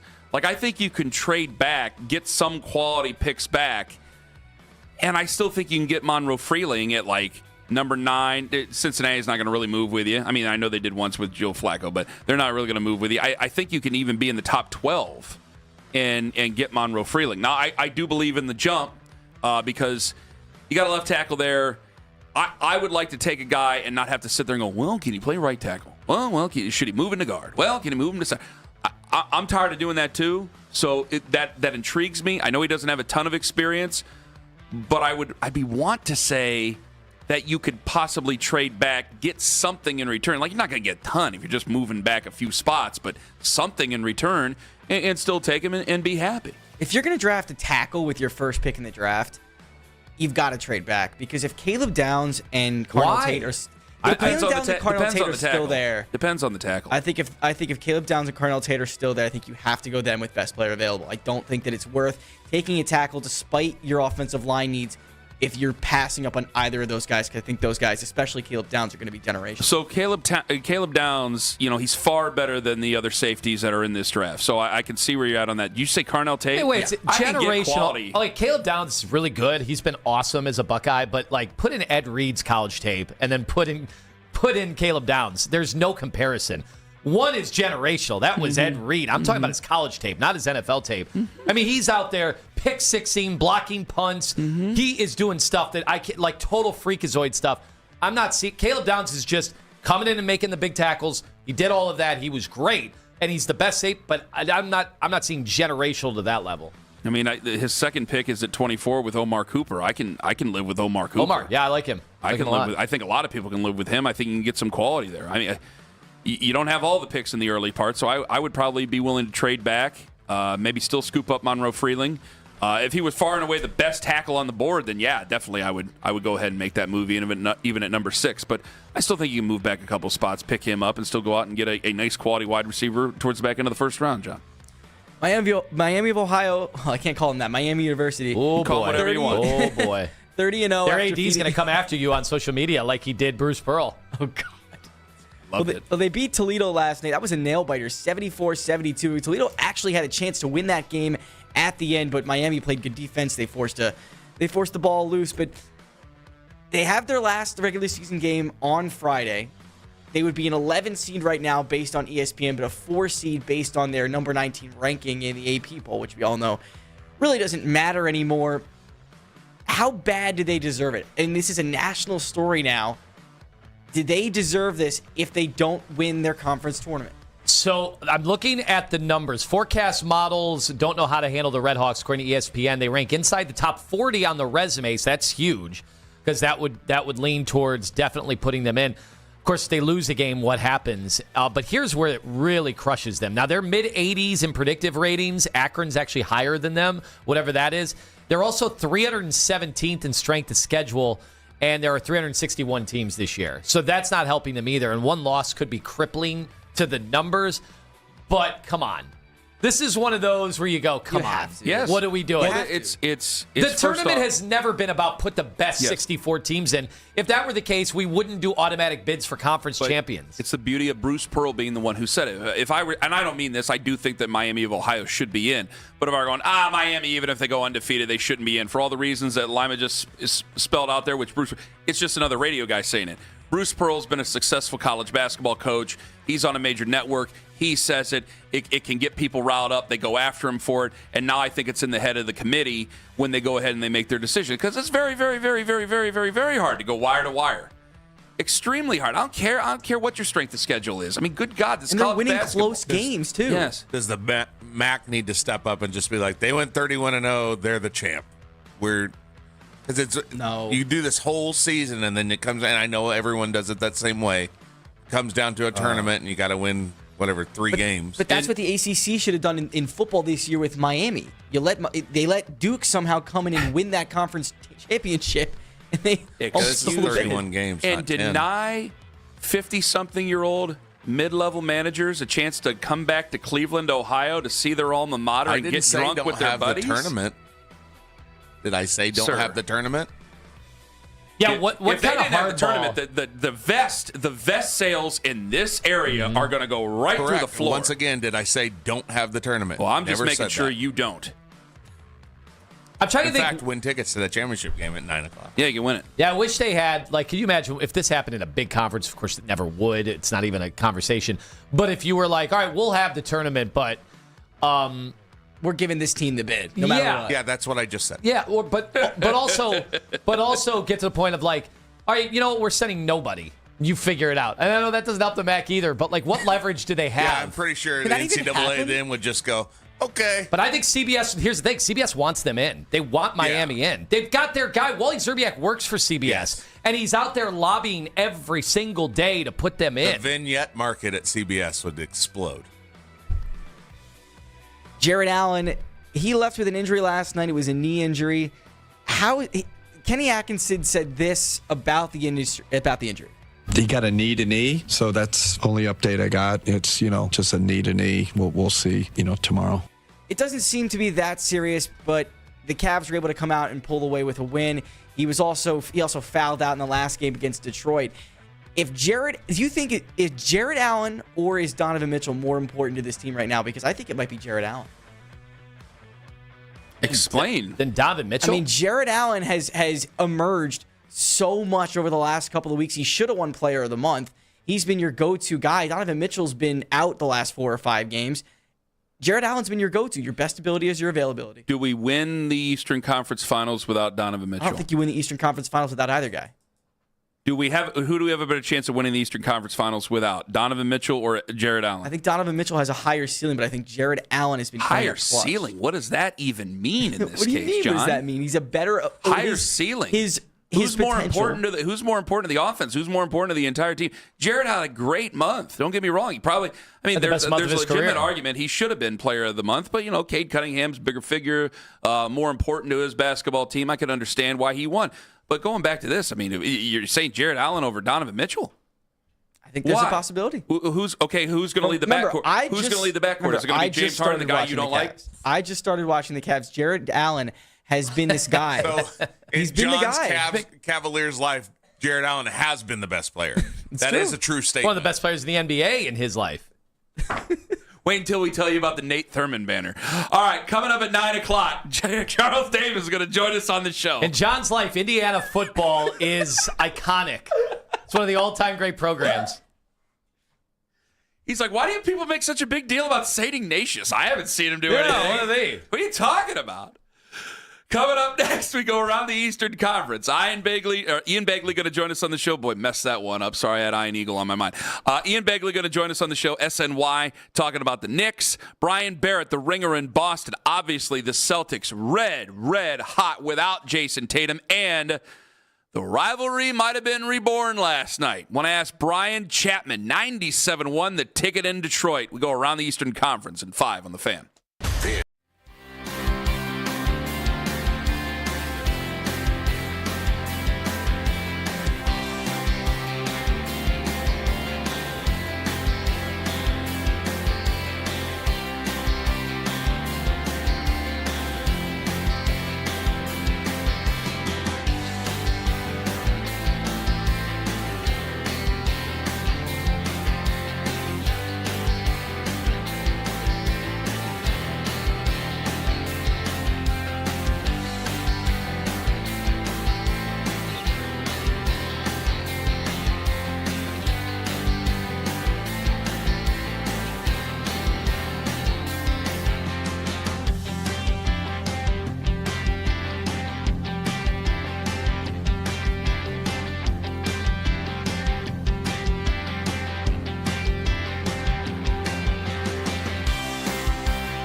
when they take on the White Sox. Hear from the Browns' new coordinators live from Berea, starting this afternoon at 12:30 right here on 92.3 The Fan. From the University Hospital Sports Desk, I'm Jeff Thomas. Get the latest Cavs news up until tip-off. The Afternoon Drive. Weekdays starting at 2. Cleveland's Sports Radio. 92.3 The Fan.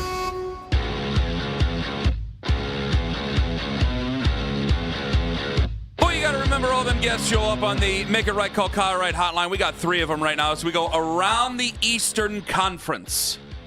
Also, that is Todd Monken's real Twitter account. And that is coming up at 8:30 this morning because that was a wild photo that I saw yesterday. But first, we talk NBA, and we talk about it starting with Ian Begley, SNY, who joins us on the show. Tone? Yeah, the Knicks have won 5 of their last 6. That lone loss, of course, to the Cavaliers. We felt, at least Ian here in Cleveland, that it was nice to finally neutralize Jalen Brunson. We threw a bunch of bodies at him, but the Knicks have got things going well again. What is the temperature of the Knicks, and how do fans feel about them right now? You know what? It's been an up and down season, but right now I think there's some optimism because this team winning in Toronto last night, defense has been strong. They probably had their best defensive game of the year against San Antonio, winning home on Sunday. And it starts on that end for the Knicks. And, yeah, I mean, you guys, Cleveland did a great job against Brunson. Obviously blew the Knicks out. Knicks struggling against Detroit and struggling against Cleveland. So that's something to be alarmed about if I'm a Knicks fan. But I think by and large, the depth of this team, if they're playing the defense the way they're supposed to play, they should be in every game here, fellas. And before I wrap on that, I'm just going to check Todd Monken's Twitter account. You guys got me excited. Oh, no, I'm sorry about that. Stay with us just for a moment here, Ian, because it's a wild-ass picture that he put out there to the point where I had to actually text somebody at the Browns. I go, is this really his Twitter account? More on that coming up at 8:30. All right, Ian, speaking of coaches, Mike Brown, we had him here twice. There was things we loved about Mike. There was things we didn't love about Mike here in Cleveland. New York, that's a much bigger fishbowl with the New York Knicks. Why are fans so hard on him? He took over for Tom Thibodeau, a coach that led the Knicks to the conference finals the first time in 25 years. And when you fire your coach in that scenario, the next guy you bring in is going to be under a microscope from day one. There's not going to be a honeymoon period. The expectations are clear here. Make the finals, win an NBA championship. Owner James Dolan actually said it in a radio interview on WFAN earlier this season. So that's why fans are tough on Mike Brown. They want to see this team gel and gel quickly. To Mike Brown's credit, he hasn't been afraid to test things out during the regular season, different lineups, different starters. He's been open to feedback and changing his mind on things. And so maybe he's looking at this regular season as a way to test out different combinations and see what works. And obviously the hope is the Knicks are at their best come April once you open the first round series at Madison Square Garden. And what is your view now that you've played against the Cavs recently? And we, on our side, we've been complaining about toughness when we go up against the Knicks or teams like the Knicks. But in that game, I felt like the Cavs actually held their own inside. The rebounding edge wasn't the massive clear victory for the Knicks that it typically is. And Brunson really had trouble with an assortment of Cavalier defenders. Yeah, I mean, look, you guys, you definitely had success defending Brunson. The one thing with the Cavs that always stands out to me, and it's not every game, but Mitchell Robinson seems to really play well against the Cavs. And so that's an element there of if he's healthy, and the Knicks have been kind of holding him out of games with the hope that he's healthy for the playoffs. He's always a big element in those games. But certainly, yeah, defensively, that game in Cleveland, yeah, you guys were fantastic on the perimeter. Obviously, James Harden adding a different element. And, yeah, I think the Cavs, a little more rugged in that game than they had been in the past. And, Jalen Tyson, I mean, you guys found a player there, in my opinion. He's been tough against the Knicks. He's been tough against everybody. So just another player to watch out for, to scout for the Knicks defensively. Who's the team to beat in the East, Ian? Jeez, I'm assuming Jason Tatum's coming back. I'm assuming he's going to slide in and not interrupt what they've already established there. And based on those assumptions, it might sound crazy, but I'm going with the Celtics. It's just going to be, they're going to be a very tough out. They've got the experience, and if again Tatum slides in and he slides in smoothly, it doesn't interrupt things, they're going to be very tough. So that's why right now I would go Boston with those caveats. Ian Begley, SNY. We go to Brian Chapman in Detroit. 97 the ticket in Detroit. JB Bickerstaff not very happy in the pregame. Brian, we have some audio to play for you. Go ahead and hit it there, Owen. Honestly, what, if any, response do you have? I have no response. If you mean it, you don't say it anonymously. JB Bickerstaff was asked about players on the Cavs, an anonymous player on the Cavs, saying that the Pistons are not at their level. What say you? Yeah, that was an interesting comment. I know when I first heard that, I was thinking, yeah, the Cavs aren't on the same level. It'd be like if a middle-class worker walks into a country club and says, "You're not my level," everyone would agree. And then, of course, you think about what happened last week in Detroit without the two best guards in the Cavs. You see what happened last night without Donovan Mitchell and with Jared Allen missing a big chunk of the second half. And you can understand the sentiment. So I would say that they're probably in the same class as each other right now, but I can understand being a member of that locker room why you might say that, given what the Cavs have done in the past week while shorthanded. Do you feel that the rivalry, in a sense, has been reborn? I would say it's tough for it to be reborn prior to a playoff matchup. I think it's great that both teams are looking like Eastern Conference Finals contenders at this point. I think that the Cavaliers have definitely jump-started their team with the acquisitions that they made at the trade deadline. I don't think it hurts from a rivalry standpoint to look at what happened with J.B. Bickerstaff getting fired from the Cavaliers and then turning the Pistons into a playoff contender, a playoff team in year one, and an Eastern Conference Finals contender in year two. And I think it's important for a rivalry to not just have the teams at the top of their conferences, but to have those additional storylines. So I think that what's necessary next is for a great playoff series like we saw last year from the Pistons and the Knicks. So Cade Cunningham getting tons of MVP love, first-team All-NBA love, and he certainly has earned it so far this year. With all that said, how confident are Detroit fans that Cade can be the one-man wrecking crew that it appears he would have to be for Detroit to truly make a run in the Eastern Conference? I think that Pistons fans are very confident in Cade. I think that the problem is that if they're going to get to the NBA Finals and if they're going to do any damage in the NBA Finals, they need more than just a one-man wrecking crew. And they've got, obviously, a second all-star in Jalen Duren, but they don't have additional three-point shooting threats outside of Duncan Robinson. So can Cade dominate most of the Eastern Conference, including most of the Eastern Conference playoff teams? Yeah, we've seen that from him this year. But in terms of what he's been able to do against the Western Conference, what he was able to do last night, only making, I think it was 4 of his 16 shots. That's where he needs more of a Robin. So great player, all-NBA caliber player. I think the MVP conversation is mostly just because he's the best player on the best team and not truly the best player in the league. Right now, sum it up, Brian, on who you think is coming out of the East. Who's the team to beat? I lean toward the Pistons just because of what they've been able to do against the best teams in the East. The reason I say lean is because of what's happened in the last week against the Cleveland Cavaliers. The Cavs are the only team in the top 6 of the Eastern Conference, I think actually the only team in the East, that's beaten the Pistons multiple times this year. And in the last week, they did it without Donovan Mitchell. They just got James Harden. They've been red hot ever since the trade deadline. So I lean toward the Pistons. I think they're extremely deep.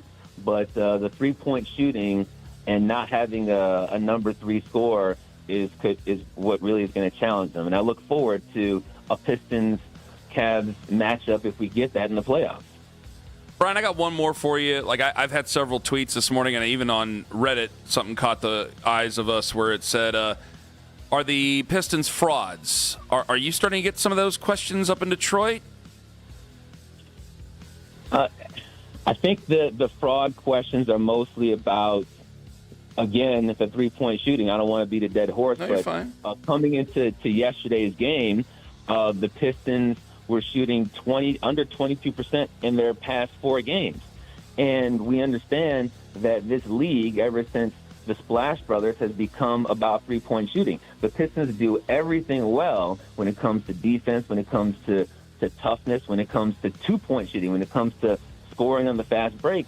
But three-point shooting, it's Duncan Robinson and nothing else consistent.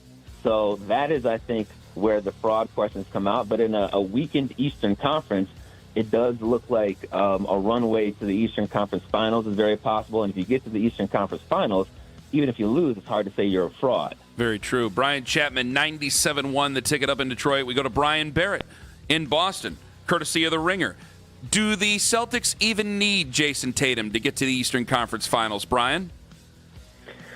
I guess if they got a real advantageous path, then maybe not, but I think they do. You look at it, they've been incredible. Obviously, nobody expected them to have the record that they've had, but there are certain games where, and I know you're just talking about Detroit, they struggled against elite defenses without having sort of that other guy to go along with Jaylen Brown. Like, for example, Peyton Pritchard's probably their second most consistent scorer. Derek White's had an up-and-down shooting season. He's hot right now. But if you look at it even recently against good defenses, or against good teams, I should say, the Denver game, Pritchard has 3 points. He's 1 of 6. The Philly game that they won, he has 0 points. He's 0 of 4. These sort of teams that play a little bit more physical. The Knicks, he had 6 points. He was 2 of 9 in that game.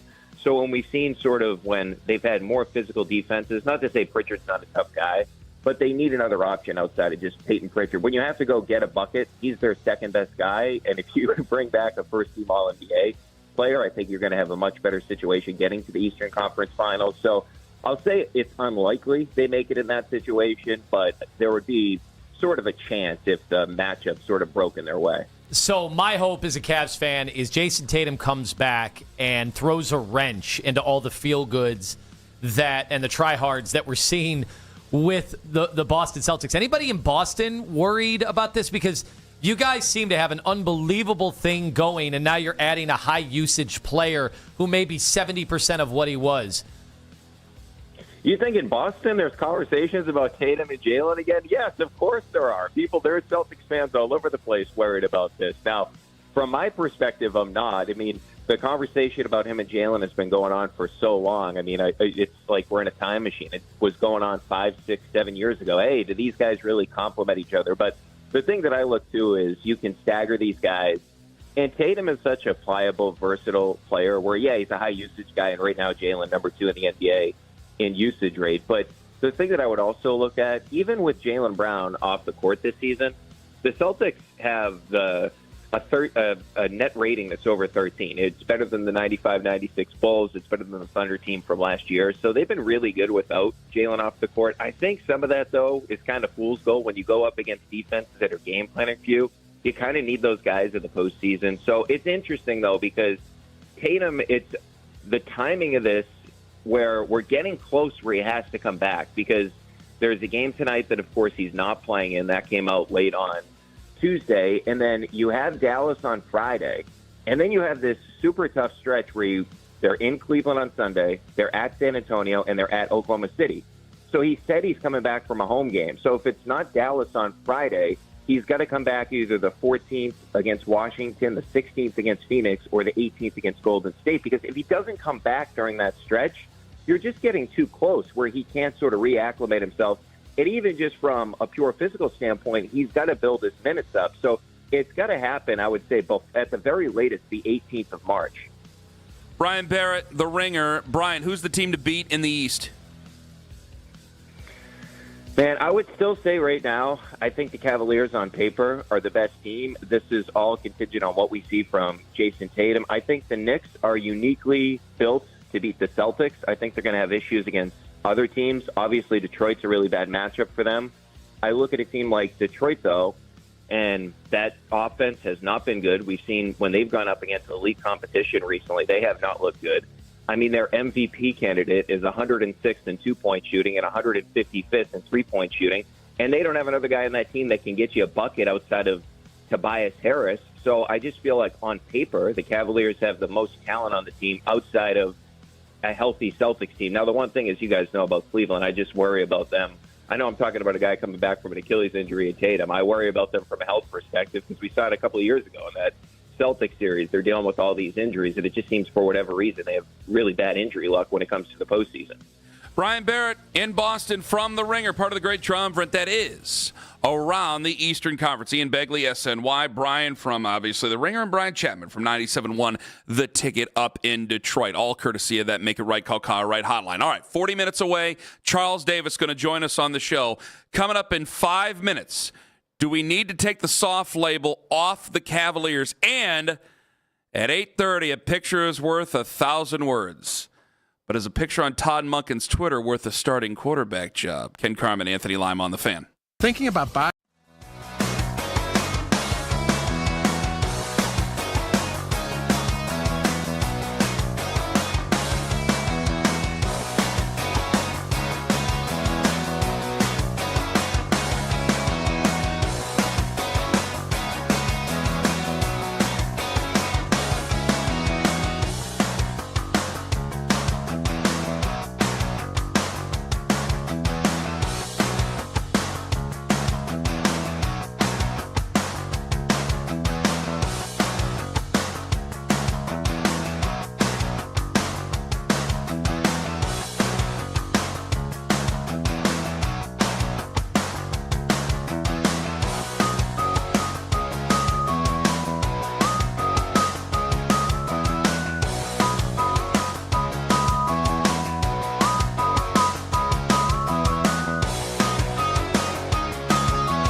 Obviously, Detroit's a really bad matchup for them. I look at a team like Detroit, though, and that offense has not been good. We've seen when they've gone up against elite competition recently, they have not looked good. I mean, their MVP candidate is 106th in two-point shooting and 155th in three-point shooting, and they don't have another guy on that team that can get you a bucket outside of Tobias Harris. So I just feel like on paper, the Cavaliers have the most talent on the team outside of a healthy Celtics team. That around the Eastern Conference. That is Brian Barrett from The Ringer in Boston, talking about your Cleveland Cavaliers. Soft is a label that we should take away from the Cleveland Cavaliers, Lima? All right, not ready to go there entirely because they're going to have to prove that in the playoffs. But I'm telling you, with the new makeup of this team, with the new bodies they brought in, and elevating Jalen Tyson, who is officially going to be a big-time headache for whoever he goes up against, and I think that's going to be his entire career. What a find. What a big-time player. And then you add to the fact he's one of the best three-point shooters in the league, and he doesn't take stupid threes. He only takes open threes, and he's going to be open playing with Donovan Mitchell and James Harden. This is awesome because look at what you've added. Keon Ellis is nasty. And, yeah, it'd be great if Keon Ellis was 3 to 4 inches taller because, guys will be able to shoot over him. But good luck getting to your spot against Keon Ellis. This is interesting here because I go back to 745. And I know we kind of had fun a little bit with John there where he's like, I've known the Cavs for about a month now. It's like, because he said some things. I go, well, Jared Allen, what? And he's talking about him a little bit tough. And I think it's an interesting perspective because he's just jumped right on into the Cavs. John, are you there? Yo. Okay, you just moved here. You're from Philly. You're a Sixers fan. Did you find the Cavs soft, quote unquote? Tell me the truth. Did you find the Cavs to be soft before you moved here? I mean, the Cavs, you just didn't know really what they were. Yes or no? Did you think they were a soft team? I didn't think they were a team that had a ton of intestinal fortitude. Okay, so you did. You can just say yes.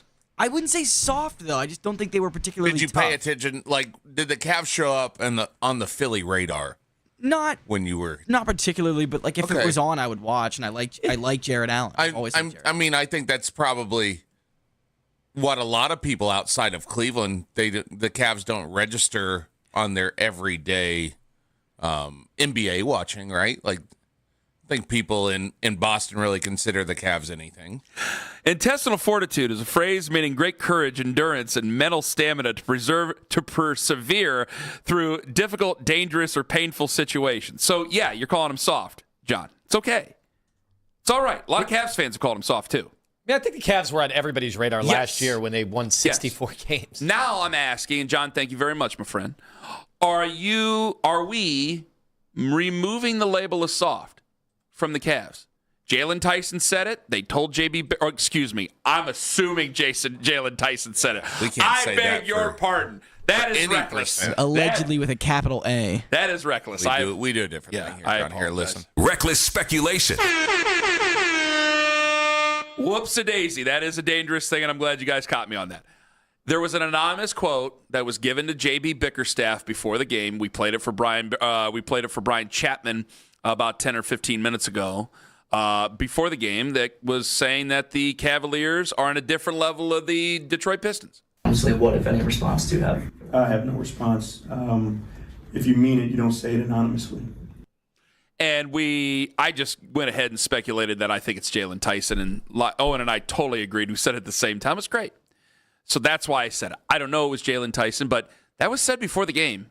JB Bickerstaff could have walked right in there and said, everybody hits the deck tonight.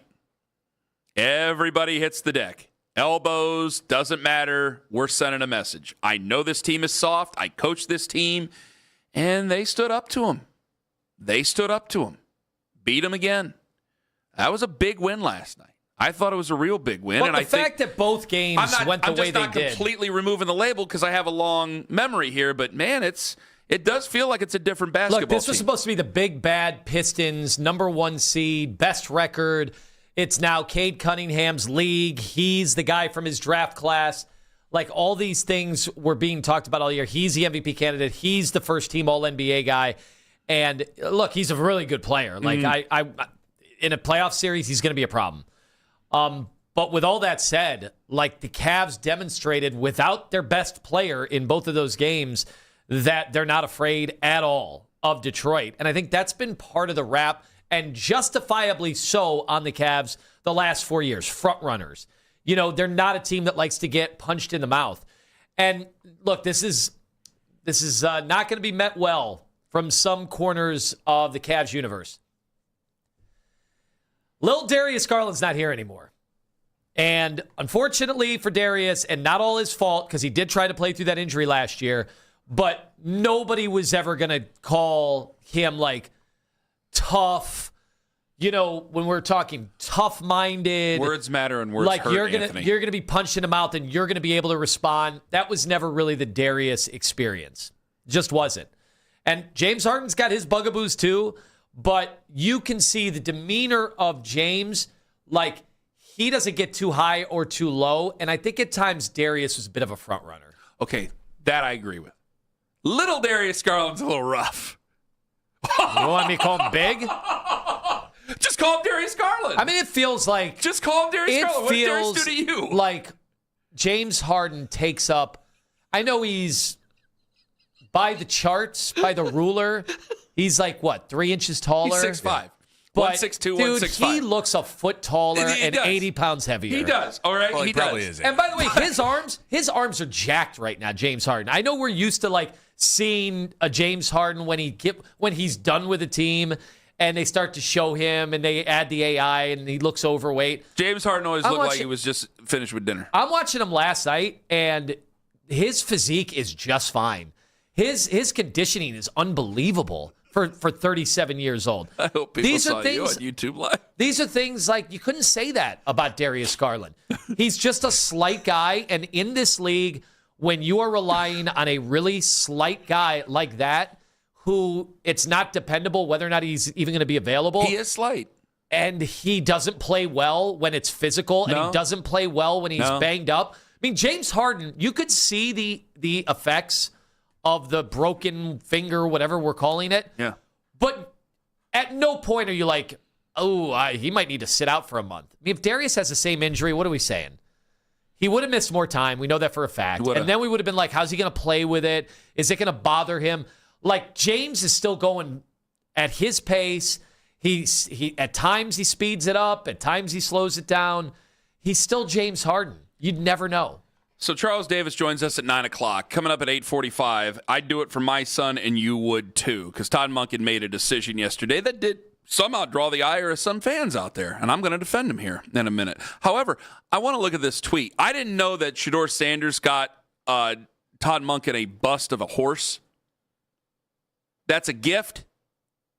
It happened over the weekend. I was really way away from everything over the weekend. Yeah, the porcelain horse's head. That's a porcelain horse's head. Yeah. It's a gift horse. You cannot look it in there. So Todd Monken, and I checked with some people just to make sure, this is his real Twitter account. And yesterday at 12:05, he just has 3 horse emojis, and it's a picture of Shedeur and Todd Monken standing with each other, apparently after the gift was given of the horse. The porcelain horse. Does this mean anything for Shedeur's future with the Cleveland Browns at all? Well, it's a good idea, right? First of all, to get them a horse? Right? No, just to do things when you are going to be in, at the very least, right? We all think he's going to be competing for a starting job. Yeah. It's not a bad idea to recognize someone's birthday and get him a gift, right? If they go and get not a bad idea. Kyler Murray, do you take the horse back? Because it'd be weird if it's there in his trophy case, if it's, oh yeah, that's when Shedeur Sanders was here. Like Jerry You remember Maguire, that? when he says, these fish are coming with me, does he go in there and does he take the horse back if they go and get Malik Willis? Is it a gift forever? I mean, if Todd Monken leans an Xbox controller on it after they pick up Kyler Murray. That would be, well, you sit it on top of the Xbox, don't you? Maybe put an A's hat on top of it. Oh, my God. I'm hiding because I know that I'm going to get killed for such a thing, but has he known Todd Monken for a long time? Should he continue to shower Todd Monken with gifts? Would that help him? Does that give you any kind of a subconscious edge? If you get the starting job, you got to get him another gift. Is he paying No, tribute? I'm saying before he gets the starting job. No. You can't give too many gifts before because then it feels like you're just bribing him to get the starting job. I don't want to do that. You use every tool at your disposal. That is the first tool that you can use. There's no problem with gifts of a gift horse. What did Deshaun Watson get him for his birthday? Horse what? Oh, if you get the starting job, there's some other gift. If you guys go to the playoffs together, you should actually buy him a horse. Oh, I like that. An actual horse. But a legitimate one that can compete in the Kentucky Derby one day, that's millions of dollars. If you start with the starting job and then he gives it to somebody else, you give him one of those horses that people run around with in between their legs. I don't know what that's called. I don't remember. All Not dressage, is it? No. That's when the horses are dancing. I'm talking about the people who are on the horse. What is that when they're running around and skipping, and they take it very seriously. Somebody find that answer. I don't feel like looking for it. I don't know what it is. Hobby horsing. Hobby horse. Yes. That's it. I didn't know it was a gift. I just thought it was a picture of him and the horse, and I remembered what you said about the horse farm. I had no idea until you told me this morning that this was a gift. Should I have given Keith a gift? Well, should I have given Andy a gift when I got this job? I remember I competed for this job at one point, and it was a radio competition for this job. Do you remember those days? Did Andy turn his chair around? The problem with this is I was involved in 2 radio disc jockey competitions. I lost one to the guy sitting left to me, and he gets his name on the show. But then your the second name is time on the show. But the second your time name is on the show. The second time I won the competition. Okay. I didn't get any gifts. Well, I didn't do any of that. If you win the competition, you should be giving the gifts to your boss. That's what he's doing. He's the starting quarterback right now. He gave a gift to his boss. Oh, no. He's giving it to him before the competition Oh, wait happens. a second. Who said he's a starting quarterback? Right now, Shedeur Sanders is your starting quarterback. Is he not? Did I see a depth chart? Did I see a I haven't seen it. Well, there's no proclamation? official depth chart that's going to be out, but right now. Did I see a proclamation from Todd Monken? No, Has he said it? Don't be stupid. You know who the starting quarterback is right now. So it's not Kyler Murray. It's not Malik Willis. Was he the starting quarterback at the end of the year? Can we go after Daniel Jones? Hold the on. transition tag? Was he the starting quarterback at the end of the year? Yes. Is he still on the team? Yes. Mm-hmm. Have they made a move for another quarterback? No. He's the starting quarterback. Why isn't and it the Dylan starting Gabriel? quarterback gave him a porcelain horse. A gifted porcelain horse. Which, if this doesn't go well, it becomes the same as the barge. Where's the barge? Where's the porcelain horse? Just put it with the Ohio Cup. That we never get to see. I hope this doesn't get stolen like some of Shedeur's stuff did when he actually started that game. This is in the facility. Yeah. They ain't taking I that. know. It's just there's some weird track record here. And the Shedeur fans said it was an inside job. So 20 years from now, it becomes like the thing in the briefcase in Pulp Fiction. Where are you going to find it? Is that considered a MacGuffin? 9 o'clock. Does he walk into the office and take it and say, goodbye, horses? Charles Davis joins us on the show. That's when Charles Davis joins us. Will be at 9 o'clock. We will ask him about the horses. At 8:43, I do it for my son, and you would too. Damn it! That and finally, a QB Lima and I can agree on. No chance in hell. Even though it was thrown in our direction yesterday, it's coming up on the Fan. Well, I love when it comes to the real.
membership for just $42. For locations, hours, or to buy online, visit cleanexpresswash.com today. This is the only place to trust for Cavs talk anytime you want. Cleveland's Sports Radio, 92.3 The Fan.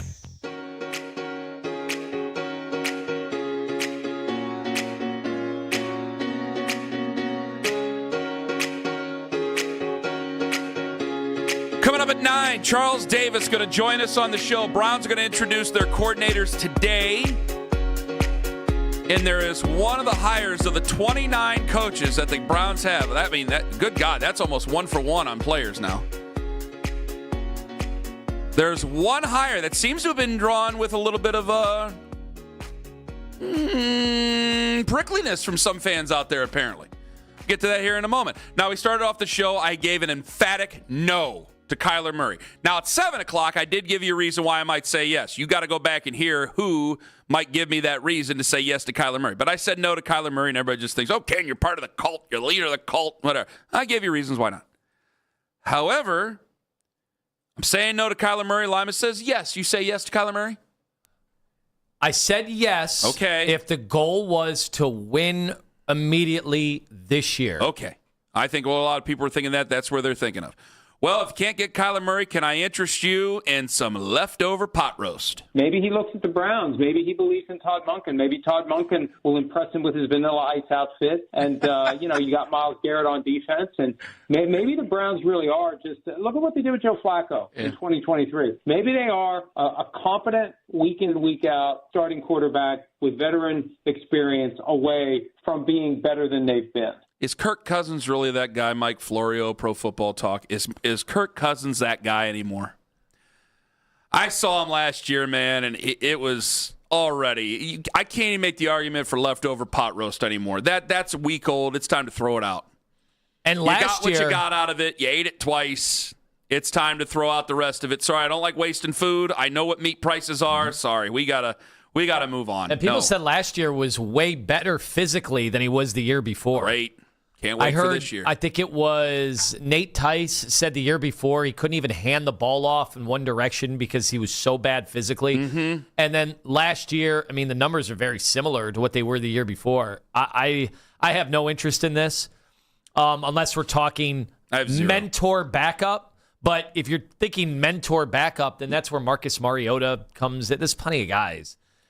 This to me does nothing. There was a time we used to have knockdown dragouts over Kirk Cousins. He's in the Hall of Fame of quarterback businessmen in this league. Yeah. The amount of money he's been able to make. No, congratulations on all his success. He's been fantastic, and he sits on a pile of money, feet high. But no to Kirk Cousins. I'm just glad we finally found common ground on one of the possible quarterbacks that are out there that we could go out and get. Because if you were going to give me Kirk Cousins over what they already have, I guess it is anybody but.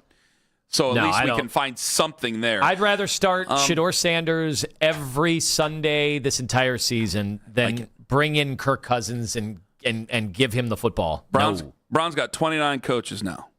One name threw some fans off, apparently. It's the offensive analyst. It's Travis Monken.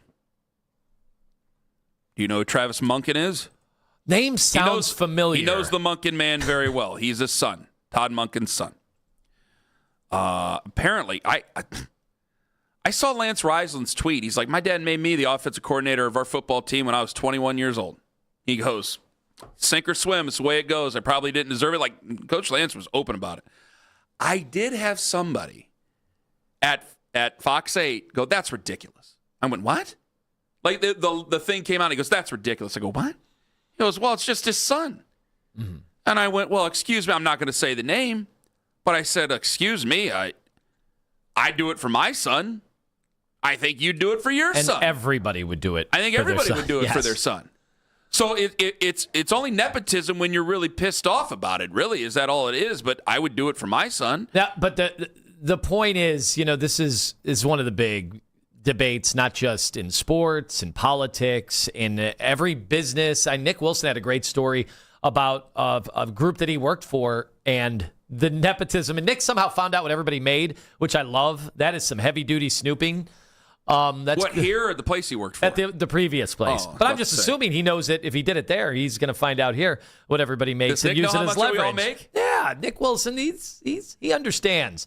He understands what it takes to rise this corporate ladder. Anyway. I got like 4 jobs, buddy. I don't even know how much I make. You got to get to my wife on that. So, look, this is one of the big controversies in society today about the merits of nepotism. And you've seen it done poorly, without a doubt, when guys come up or women come up and they have no training, they haven't put in the work, they have just been greenlit, skipping steps. That's the bad form of nepotism. The good form of nepotism is Mike Shanahan installing at a very early age to Kyle Shanahan. Like, if you want to do this, you got to take it seriously. And so Kyle Shanahan made it his life to absorb whatever football there was, because he was going to be a coach someday. And yeah, did he get his first job? I'd have to look back, but did he get a job, his last name attached to it? Did it help him at certain stages? Of course it did. But clearly he showed value every step of the way. And eventually we don't talk about him as Mike Shanahan's son anymore. So he's now just Kyle Shanahan. Let me throw another example by you. All right. I got another person who does not want to get into this business, but wants to be a football coach himself. Now, somebody gave us the definition between nepotism and favoritism, and I'm thankful for it. What if I used favoritism connections to make him a slappy, to get him his start with, I don't know, a coaching staff in Georgia, or a coaching staff in State College, Pennsylvania, or a coaching staff in somewhere in Virginia. I forget where James Madison is. You get what I'm saying. What if we use connections there? James Madison is in Harrisonburg, Virginia. Thank you very much. I had a buddy who worked in Harrisonburg at the TV station there. Wow. Brooks Wagler, wonderful man. Brooks was here. Virginia. Is it a wrong thing for me to do? Look, favoritism rules the world. It's everything. It's there's no such thing when we talk about a fair quarterback competition. It doesn't exist. Always somebody, the GM, the coach, they always already know who they want. And then they just got to pray that it looks something like that so they can award the guy they always want. So what do I say if you and I are still doing this in so many years and it says offensive analyst, my son, and I got to sit there and deal with that? What do I say? Because I'm going to go, he's only in the back row, guys. He's only in the second row. Yeah, but you could have given that opportunity to somebody else. He didn't come up with the game plan, dudes. Okay? I didn't have a March Dorian Thompson Robinson out there at 10:30 in the morning. It wasn't my call. I think if your son was an offensive analyst on a football team and you didn't critique his ability to be able to help out that offense, I would attack you every day. I think I deserve it too. Wouldn't I deserve it? You would deserve it. But as a father, I think it's absolutely your responsibility, if you have any connection at all to anything, to try to get them that job, right? I want to. And if it comes down to getting one of your boys a job at a school somewhere, yeah, because you were friends with somebody 20 years ago, right? Oh, yeah. You're less of a father if you don't do that. They're in the phone for a reason. Yeah. And there will be another name added to the Christmas card list. That's down in Georgia. It's just so funny to me when they're jobs that aren't necessarily as desirable. Like, let's say Lima & Sons Plumbing or HVAC. Nobody cares about nepotism because they're like, yeah, that makes sense. Lima was a plumber, and his son grew up around him watching him snake toilets. Yeah, makes sense. Probably not going to hire someone else's son. Yeah. He's probably going to hire his son. But also, like, insurance salesman. If you just like became a college football coach, yeah, and you didn't make Mason the starting quarterback at your football team, what kind of father are you? Is that so? That's why Deion Sanders should have promoted his son at Colorado. And by the way, I loved when he was. This is where you could tell people did not listen to this show before Shedeur came here. Yeah. We had a bunch of podcasts and segments on the show defending Deion naming Shedeur, bringing Shedeur with him, having him be the starting quarterback. Clearly he was the best option. And of both clearly places. He was the best option. There's no doubt. And I never understood the nepotism claim. And people, before the draft, me and you were like, yeah, what making a case for Shedeur at times, and people would be like, well, it was only nepotism that he was the quarterback. And so he didn't earn his keep. He didn't perform well enough to be on draft boards. Well. Yeah. Like, come on. That ended up working out. 216-474-0092. You know what else is I'm hoping is going to work out? Charles Davis, who joins us in 5 minutes, CBS Sports, NFL Network, NFL.com. First question I got to ask, what would it take to make Kyler Murray a Cleveland Brown? How would Kyler Murray pick us? I want to know Charles Davis's opinion on that coming up in 5 on The Fan. Extend Technologies. I got an opinion.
Hospital Sports Desk, I'm Jeff Thomas.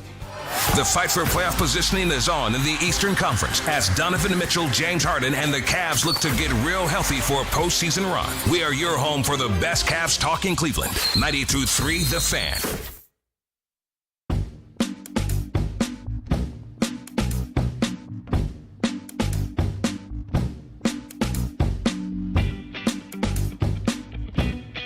We got Charles Davis, but in a moment, we have a contest right now. You can win a pair of tickets to the 2026 MAC Tournament Men's Championship game Saturday, March 14th at Rocket Arena. Could Miami, the lone unbeaten at 30-0 now, could they be there for the championship Saturday night matchup? Oh, no. Well, you can be there. End of the word. Buzzer, Buzzer, by the end of this hour, 923thefan.com. To get registered to win, get tickets at rocketarena.com. It's all from Sports Radio, 92.3 The Fan. Let's go to the Make It Right, Call Kyle Right hotline, and we welcome in from CBS Sports, NFL Network, NFL.com. He is going to team up with Brad Nessler for college football on CBS in 2026. Ladies and gentlemen, Charles Davis. Charles, thanks for joining us this morning. Hey, thanks for having me. But before I even begin, I don't know how Miami of Ohio even gets into the tournament. Like, are you kidding me? If they don't win their conference tournament, they should be totally left. What the heck, Bruce Pearl? God almighty, what are we doing?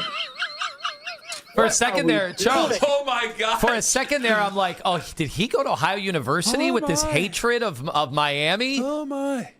I really did. I thought, oh, gosh, we're going to have a moment here. Listen. Coach Pearl did fantastic things for my alma mater as a coach.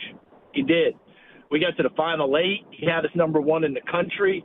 We had a great series with Memphis State that came up out of the blue because we wouldn't play them for years, and we turned them into fantastic ones. I think Calipari was at Memphis State, and things were really good.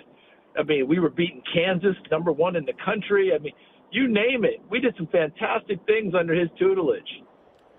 What he said last week is nuts.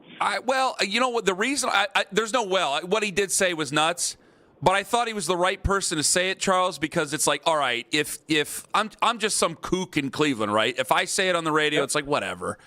That's just some guy who doesn't know what he's talking about. But it's like, okay, Bruce Pearl's got a little bit of gravitas there. If Bruce Pearl says it, it sends us all on a tizzy, and then I think the committee actually weighs it in and go, hey, we can't leave Miami of Ohio out. Listen to the people here. Yeah, I mean, look, where he's coming from in terms of what we're talking about is the age-old fight that we're all going to have, whether it's the college football playoff, right? Should James Madison get in? Should Tulane get in, right? We have that argument, okay?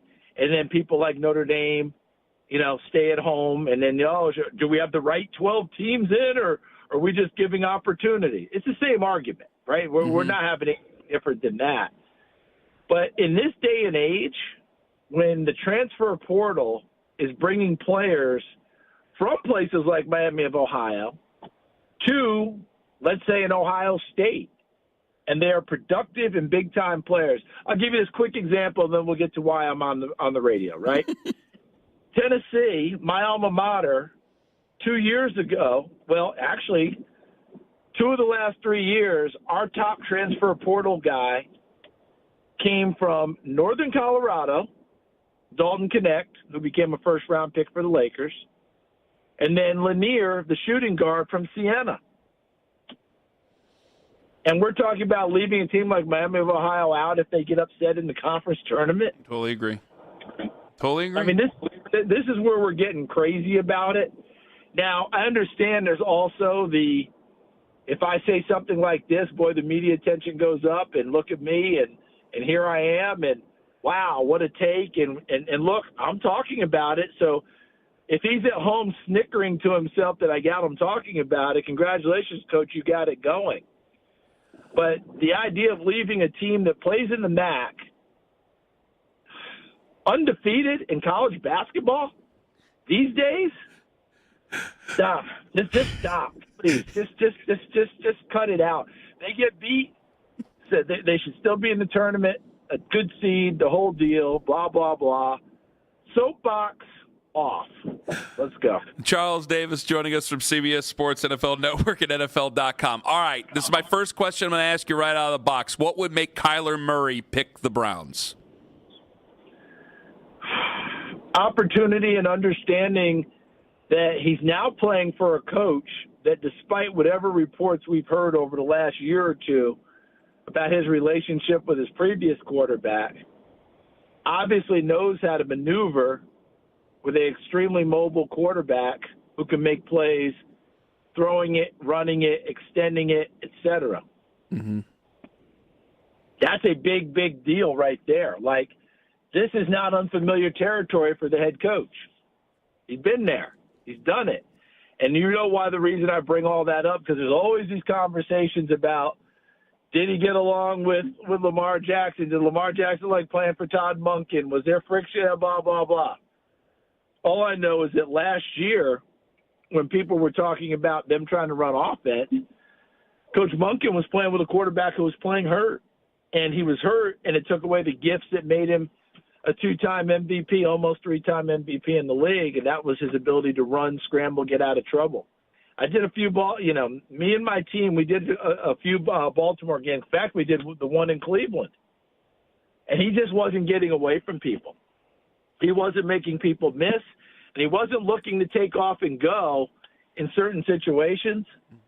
So Todd Monken had to adjust offense to try and run it, to try and take care of him and protect him.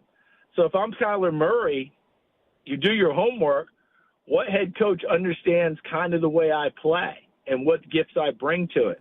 Todd Monken should rank on that list. Well, the hard part when it comes to Kyler Murray is there's some off-the-field stuff, obviously, with the contract, the provision in there about the video game, and some people question, just how much he really wanted this, over the last few years. But when he plays, I think he's always been average to slightly above average quarterback. So given that, if the Browns are truly trying to win games next year, and that's debatable, some say this is a rebuild, a transition year. But if that was the case, would you rather have Kyler Murray at this stage, or would you rather have Shedeur Sanders or Deshaun Watson? I'd rather have Kyler Murray. Out of all of that, I'd rather have Kyler Murray. I'd rather have a veteran guy who knows how to play and has something to prove. Don't forget that part about it. There's an extra motivation in there now, because if you trace Kyler Murray's entire career, come back to me and tell me when he really failed. Right? I mean, he just said it in his goodbye announcement to the Cardinals. I'm sorry that I failed you. We were supposed to break the championship drought. We were supposed to do this, which a lot of players say and do. The last time he kind of failed, if you want to call it failing, was he was at Oklahoma after transferring from Texas A&M, and Baker Mayfield was there and stayed that extra year, and Baker played. But all he did was follow a Heisman Trophy winner with another Heisman Trophy winning season and went on from there. His team at high school, I don't think they lost a game. Like a 3-4 year run in Allen, Texas, and that's big-time Texas football. So that stuff didn't happen for him. Oh, yeah, he could have been he was a first-round pick in baseball. He could have gone there and tried to make it that way. He's got a lot to prove right now if he wants to have any legacy as a quarterback in the NFL. That kind of motivation is huge. You could say the same thing for Deshaun Watson, come back from all the injuries and all. If there was any way possible, I would move on from Deshaun Watson. I just wouldn't run that back. I know the contract's there, but I get it. I just wouldn't do it. But that's just me. I'm not Andrew Berry. I'm not, the Haslams. That's their call. But I wouldn't do it. Is there a way forward? Do you see Charles Davis joining us on the show? He's a great one. Do you see a way forward with Shedeur Sanders, or is this just going to end with another quarterback that we have to go after? I see a way forward. Look, remember I mentioned doing that game with the Ravens? Mm-hmm. You remember when Shedeur had to come in for Dylan Gabriel, and you remember how it went early? It went poorly, yes. Right? Kyle Hamilton sitting on him and then doing Shedeur's celebration, mocking the celebration, and the pass rush was coming from every angle, and it was looking rough. I need your help now because they run into each other after a while, but there was a throw that Shedeur made towards the end zone that went off the fingertips of a receiver. That was one heck of a throw. Mm-hmm. Out of a muddy pocket, and he throws it downfield. And, when he threw it, I thought, oh, boy. And then I went, oh, my, that's on target. And I forgot who didn't haul it in, but they had a real good chance to haul it in, and they didn't. And I thought, And then there were some plays the rest of the game. Now, was it all perfect? No. But you saw some throws, you saw some flashes. And from that day on, as he took over, to me, that offense operated better, right? The offense moved better. Dylan Gabriel, who I actually love as a person, I said it before the draft. I stood by it as I watched him play. I had a great conversation in pre-draft with a former general manager, and he said something that stuck with me, and I was like, yep, I agree with you totally. He said I would draft Dylan Gabriel as a career backup for me. I would draft him not to be my starter, but I would draft him as a backup because I think I could be good there. He's going to know the playbook. He's going to be a good guy in the locker room. He's going to be able to hold the fort for us if we need to for a 2, 3, 4 game span. But he's not a starter. And I think that he was spot on in that assessment. Shedeur Sanders has a chance to be a starter in this league. Absolutely, in my mind. We'll see where it goes from here, how everything continues to evolve, how he does with a new head coach. I need you guys to help me out with the horsehead gift because, I'm sure every Godfather joke in the world has been done by now. Mm-hmm. I heard that one. I was like, wow, I'd love to know the full motivation on that one. It seems like a nice thing, but what? But anyway, all that being said, there's a path forward with him. I do believe that. But I wouldn't do it without a ton of competition. I'm going to make him prove it. So I'll speak on this real quick, and then Lima, you could take over there for a second. He bought. I assume he bought the horse's head because Todd Monken is a horse owner to the point where that makes sense. And one of the people from one of the local stables kind of told Lima that, hey, I think Todd Monken's getting the job. So Lima knew like a day before, basically, or a couple days before. So that was one of the reasons. So I think maybe he bought him that because he's a horse owner. That makes perfect sense, and that's really cool because you know what else that shows? That you did a little homework on the guy that's coming in to be your head coach. Something worthwhile. And you figured out what his interests are, and that's a very nice thing. I know on the initial, let's be honest, we were all cracking up, right? Mm-hmm. Is Todd going to find that in his bed? Like, what's the deal with this whole thing, right? But when you tell that backstory, that's pretty cool to me because one of my best friends in this business is a guy named Randy Moss, not the receiver, but the guy who does the Triple Crown horse racing for NBC, who is one of the top analysts out there. And I keep conversation with Randy, and he keeps me up on the horse world a little bit, and it's pretty cool to see. All right, Charles Davis with us. I've gotten into trouble with a lot of the Shedeur fans who are as passionate for their guy as any fan base is in sports, really. It's truly remarkable. But the conversations oftentimes hinge on the excuse-making or victimization. And there's no doubt, Shedeur, you talked about getting thrown into that Baltimore game, and the coach ended up getting fired, and it was a weird setup in preseason, without a doubt. With all that said, are we done with that now? I mean, he did get to start 7 games last year. Most fifth-rounders never get to see the field that much. Are we done making excuses or talking about why things were the way they were with the former coach? Is it now just, all right, it's going to be a competition and let the best man win? Are you talking about the Shedeur fans? Yeah, oh yeah. Shedeur in general. I can't speak for Shedeur. That's a step too far for me because I'm not sitting with him, spending time, any of that. So I'm not going to do that. For the Shedeur fans, unless he is the starting quarterback, there will be chatter about this wasn't right. He didn't do that. That's just the way it is with fan bases. When you like someone, if they don't get what you think they should have, the excuse thing never stops. Just insert another name in there. Okay? You don't have to use Shedeur Sanders. Insert another name in quarterback battles. The fan base for that quarterback, if they don't get the job, is always going to be upset. It's always going to say it wasn't fair. It's always going to be rigged. It's always going to be the coach didn't like it. It's always going to be something else. This has Shedeur is who we're talking about, but that's fan base. I'm not going to talk about Shedeur himself. He knows what he has to do, right? He's smart enough, I believe, to read the room and, hey, this is what Todd Monken and his crew are going to be about. I'd better be about these things, all those other things. we just take and run from there. But any fan base out there, I don't care position, name, whatever, if you like a certain guy and he doesn't get the job, you're likely to make excuses for why he didn't get the job. It's not just a Shador-centric thing. All right, Charles, one of the themes of the league, a bunch of reclamation projects, and then it results in Sam Darnold wins the Super Bowl. So now the question is, who is worth taking a shot at in the next group, whether it's Anthony Richardson, Malik Willis? What is going to be the task of these coaches and GMs to figure out how they can spot, how they can identify who's worthy, guys that have not worked out in their first or second stop and might be worth giving another opportunity to?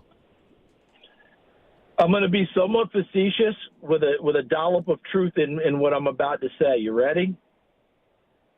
Did they work out of the Sean McVay, Kyle Shanahan type tree? Malik Willis is coming out of that type of a tree. Kevin O'Connell was the reclamation. Where was Sam Darnold? San Francisco with Kyle Shanahan, then on to Kevin O'Connell. There's your reclamation. Baker Mayfield spends a few weeks with the Rams, and Sean McVay gets to Tampa, wins the job there, doesn't look back. I know that's somewhat trite, but I think you guys know where I'm coming from. You need people who are true quarterback people who know how to coach these kids and help bring them back to life, help give them those opportunities, help make it work for you. What O'Connell and Sam Darnold did in that 1 year in Minnesota was extraordinary. Did it get marred down the stretch because of the game against Detroit for first place and then the playoff game against the Rams? Yes. But you flip it over if you're going to Seattle, and he really puts together another really good season, save the giveaways. But he was playing on a team whose defense was so good that they never reined him in. Does that make any sense? Like, Mike McDonald never went over to Clint Kubiak and said, listen, if he throws one more interception or fumbles one more time, we're going to have a problem here. Mm-hmm. Because their defense was so good, they're like, we gain when he takes those shots and we make big plays. And if he does it, our defense will take care of most of it. And they did. So you got to have those people who can do those sorts of things.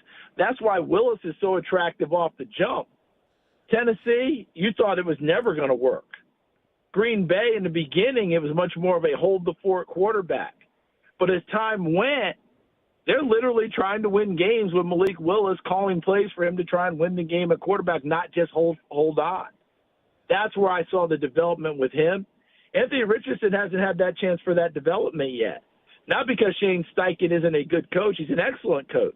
But they had to move on because it just didn't work early. He needs some place that's going to have that type of a reclamation, the whole deal. And once again, coming out of college, guys, having a lot of starts does mean something. It gives you a better opportunity. It's good that Shador Sanders had all these starts coming out. It's good Dylan Gabriel had all these starts coming out. Bo Nix, Jaden Daniels, Caleb Williams, right? Drake May. People act like Drake May didn't have any experience. He's a 3-year starter in North Carolina. That's 36 games at a minimum. Come on, guys. So Ty Simpson's coming out with 15 this year, guys. I'd be leery with that. I am too, for the exact same reason. Charles, I can't thank you enough for the time. We know you're busy. We look forward to watching you again this fall. Hopefully we can get you on again before that. All the very best to you and yours, my friend. Hey, same to you and yours. Thanks for having me on, and I can't wait for Selection Sunday when Miami of Ohio is a 12 seed. No, I'm just kidding. Charles Davis, ladies and gentlemen, on the Make It Right Call Kyle Wright hotline. Okay, I'm not an unreasonable man. Maybe I just warmed up a little bit to Kyler Murray. Ken Carman, Tone Master General on The Fan.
Because if you trace Kyler Murray's entire career, come back to me and tell me when he really failed.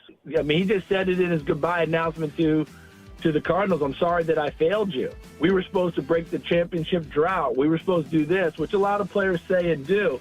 The last time he kind of failed, if you want to call it failing, was he was at Oklahoma after transferring from Texas A&M. That, my friends, Charles Davis, CBS Sports, NFL Network, NFL.com. He'll be on with Brad Nessler this coming fall for the Big Ten on CBS. He's one of the best. All right, so I'm not an unreasonable person. If you want Kyler Murray, 216-474-0092. I'm not going to shout you down. I'm not going to call you stupid. Not going to do any of those things. I know we love to do name calling, these type of things. I'll name call Tone. I'm not that stubborn of an individual. All right? I just think we get so focused on trying to dig ourselves out of this hole, and we are in a deep hole, that we don't see the forest for the trees. And so when you see anybody that has any scrap of talent whatsoever, and he's got talent, there's some talent there.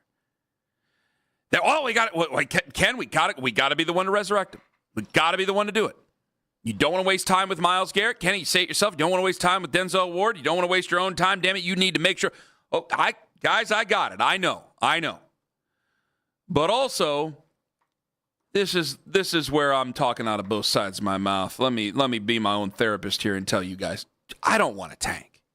All right? But I also know that I see, Albert Breer said it yesterday on Afternoon Drive. There is a crop of quarterbacks that are going to be coming out in 2027. Hold on. There's a crop of quarterbacks that are going to be coming out in 2027. It looks like it's a good year for the QB. Now, I know that 2026 is supposed to look like a QB. It can't be bad every year. It's got to hit at some point. And so my thing is, would I rather just stick with what I have, or do I go with Kyler Murray, who could get you to 9 wins? I don't think he's getting you to 10. I agree with John Fan about that. Do I get to 8, 9 wins, and do I just end up in this purgatory? Which purgatory is better than where we're at. You're in hell right now. I'd rather be in purgatory. Do I end up there? Or do I say, hey, Kenny, guys, I'm having a conversation with myself. I'm sorry, I need to invite you in on this, Tone. Because I'm doing a lot of talking in the mirror, and there ain't even a mirror in here. Did I or did I not just say last week, hey, yeah, Malik Willis, if you win 8, 9 games, you got draft picks, maybe you have your future quarterback there, you're laughing. Well, I'm sorry, Kyler Murray is he 1 year older than Malik Willis? Malik Willis is like 27, isn't he? I thought he was. Yeah, he might be. I might be wrong. Maybe I'm thinking of Mac Jones. I might be thinking of Mac Jones. Kyler's 28. I know that. Yeah, Malik Willis is. I think Mac Jones. Malik Willis is 26. Mac Jones is 27. Okay. That's I got it mixed up. So if I'm willing to say that over Malik Willis, should I be a little bit more reasonable about Kyler Murray? Well, and obviously the thing is that I think we know the ceiling for Kyler Murray too. Like, right? We got to point that out. I'm not acting as if Kyler Murray is going to be a top 5 quarterback in the league. There's no chance of that. And there are some issues with aside from the behavioral stuff or the attitude stuff. I shouldn't say behavioral, more attitude. Then the inability, like his stats, people have uncovered the numbers when he plays outside, and that doesn't bode well either, right? But Malik Willis, like, I think his ceiling could be higher than just about anybody's. The odds of him hitting that ceiling, well, very few players do. And who's to know? He's only started 6 games in his NFL career. I also thought it was very interesting what, Charles Davis just said. When talking reclamation projects and retreads, you have to ask yourself the question. I think this one's going to stick in my head for a while. Did they come from the McVay/Shanahan coaching tree in one of their stops? Somebody like Anthony Richardson? The answer was no. Malik Willis? The answer was yes. And that one, even though it wasn't McVay or Shanahan, but it was somebody from an offshoot, obviously, that one's going to stick with me because that's the development we're talking about. Some guys are able to develop with reps in real games. Mm-hmm. But sometimes you have to sit and you have to watch. And you have to learn it that way. And by all accounts, that's what Malik Willis has been doing, the last few years, and especially last year. And then you saw it bear out in actual games that mattered. And I know it was a small sample size, and everybody should bring that up because that's important. It is a risk. But getting development the right way, some guys need to sit. Some guys need to watch because they're in over their head when they come into the league. And clearly, Malik Willis was not ready to play at an NFL level. The question is, do you write him off because of that? We're kind of going back to the old way it was. And you notice guys played. Now, I'm going to do a history lesson here. Get me out of it as soon as you want. But guys used to play less games back in the day. You couldn't play. I'm talking way back when. You couldn't play as a freshman. You basically weren't allowed to play as a freshman. Then they had changed that rule. Then you would never play until you were senior. So you'd come out in the draft, you had 12 games under your belt, 11 in a bowl game. And you never started rarely did you ever start as a rookie. So remember, when we started in 2011, you got a lot of guys in their 60s and 70s going, why do you guys in a hurry to start them now? And we might be headed back that way, considering guys have less experience. I mean, we're talking about a guy who has 15 games in Ty Simpson. 15. Malik Willis has 6 starts over 4 years. He's been in the NFL. Tone, you could be right. Kyler Murray, there's a lot on his shoulders. A lot on his shoulders. Charles Davis does open me up to Kyler Murray a little bit. I'm still not there to say yes. I see this possibility in the future. I'm going, man, if we just stick it out, I don't have to deal with it. And plus, I got to tell you, man, it's not just about that. I never have been a Kyler Murray believer. I've never been a believer. It's never struck me. I've never been like, gotta go get him. I think he's going to be the next best thing. I think he's going to be the next franchise guy. It's never hit me that way. I think he's a hell of an athlete. You got to be a hell of an athlete to be able to play professional baseball and professional football and have it really be a argument between the two. But I felt he should have played baseball. I didn't think he should have been a quarterback in the NFL. And I just am still not comfortable because, I don't think you're going to be garbage. I don't think we're going to be in the dumpster of dumpsters.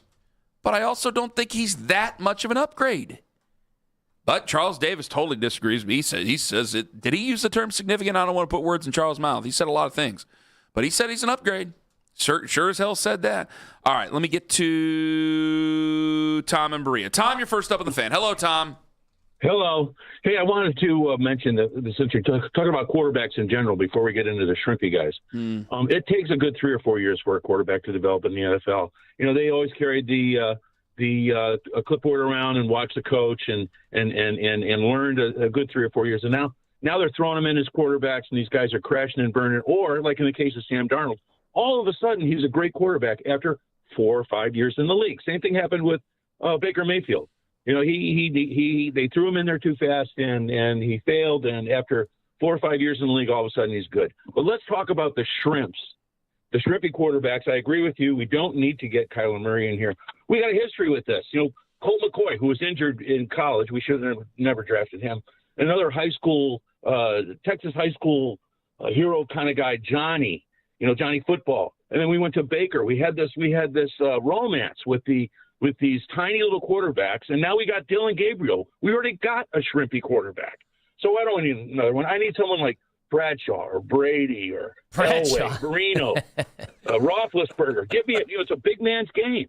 Give me a big man back there. There's only been 2 shrimpy guys who have made it in the NFL, and that was Breeze and Flutie. Well, they performed, but other than that, it falls off really hard. I can only go with what I got and what I got available. Kyler's available. He's not big. Malik Willis is a little bit bigger.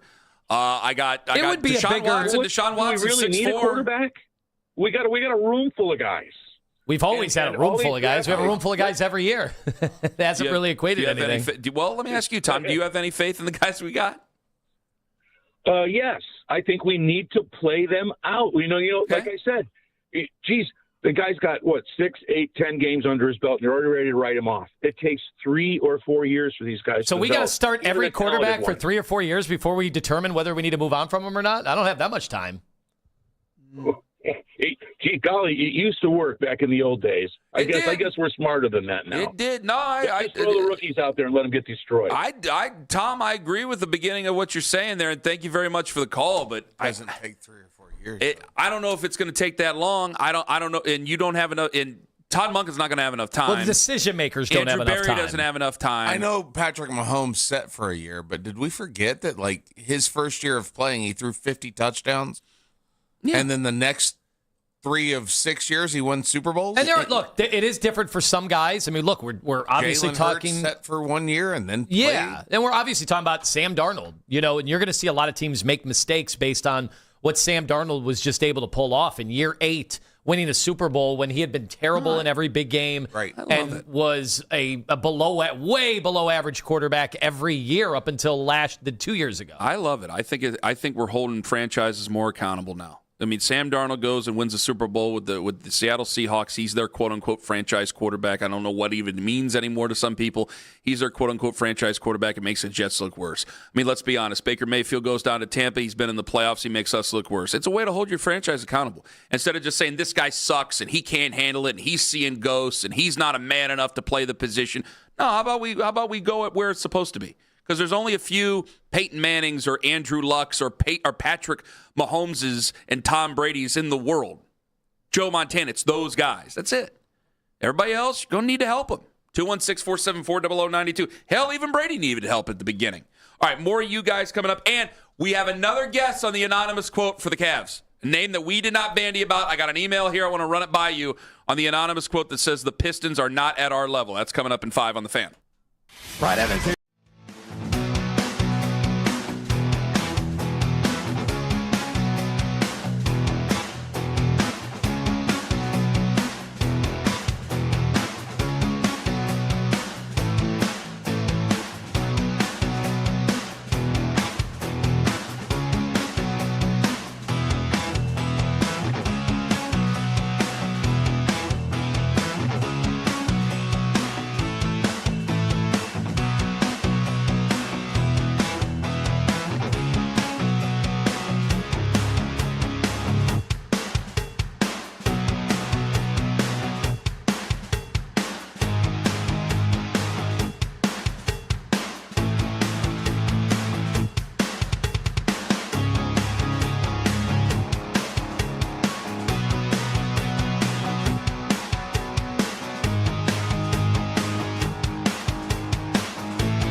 stocked and ready for the next tip-off. Call 1-800-GRANGER, click Grainger.com, or just stop by. Grainger, for the ones who get it done. Sign up to be a part of the fan club. Download the free Odyssey app and follow 92.3 The Fan to get all of the best audio and best stories sent straight to your inbox. 92.3thefan.com.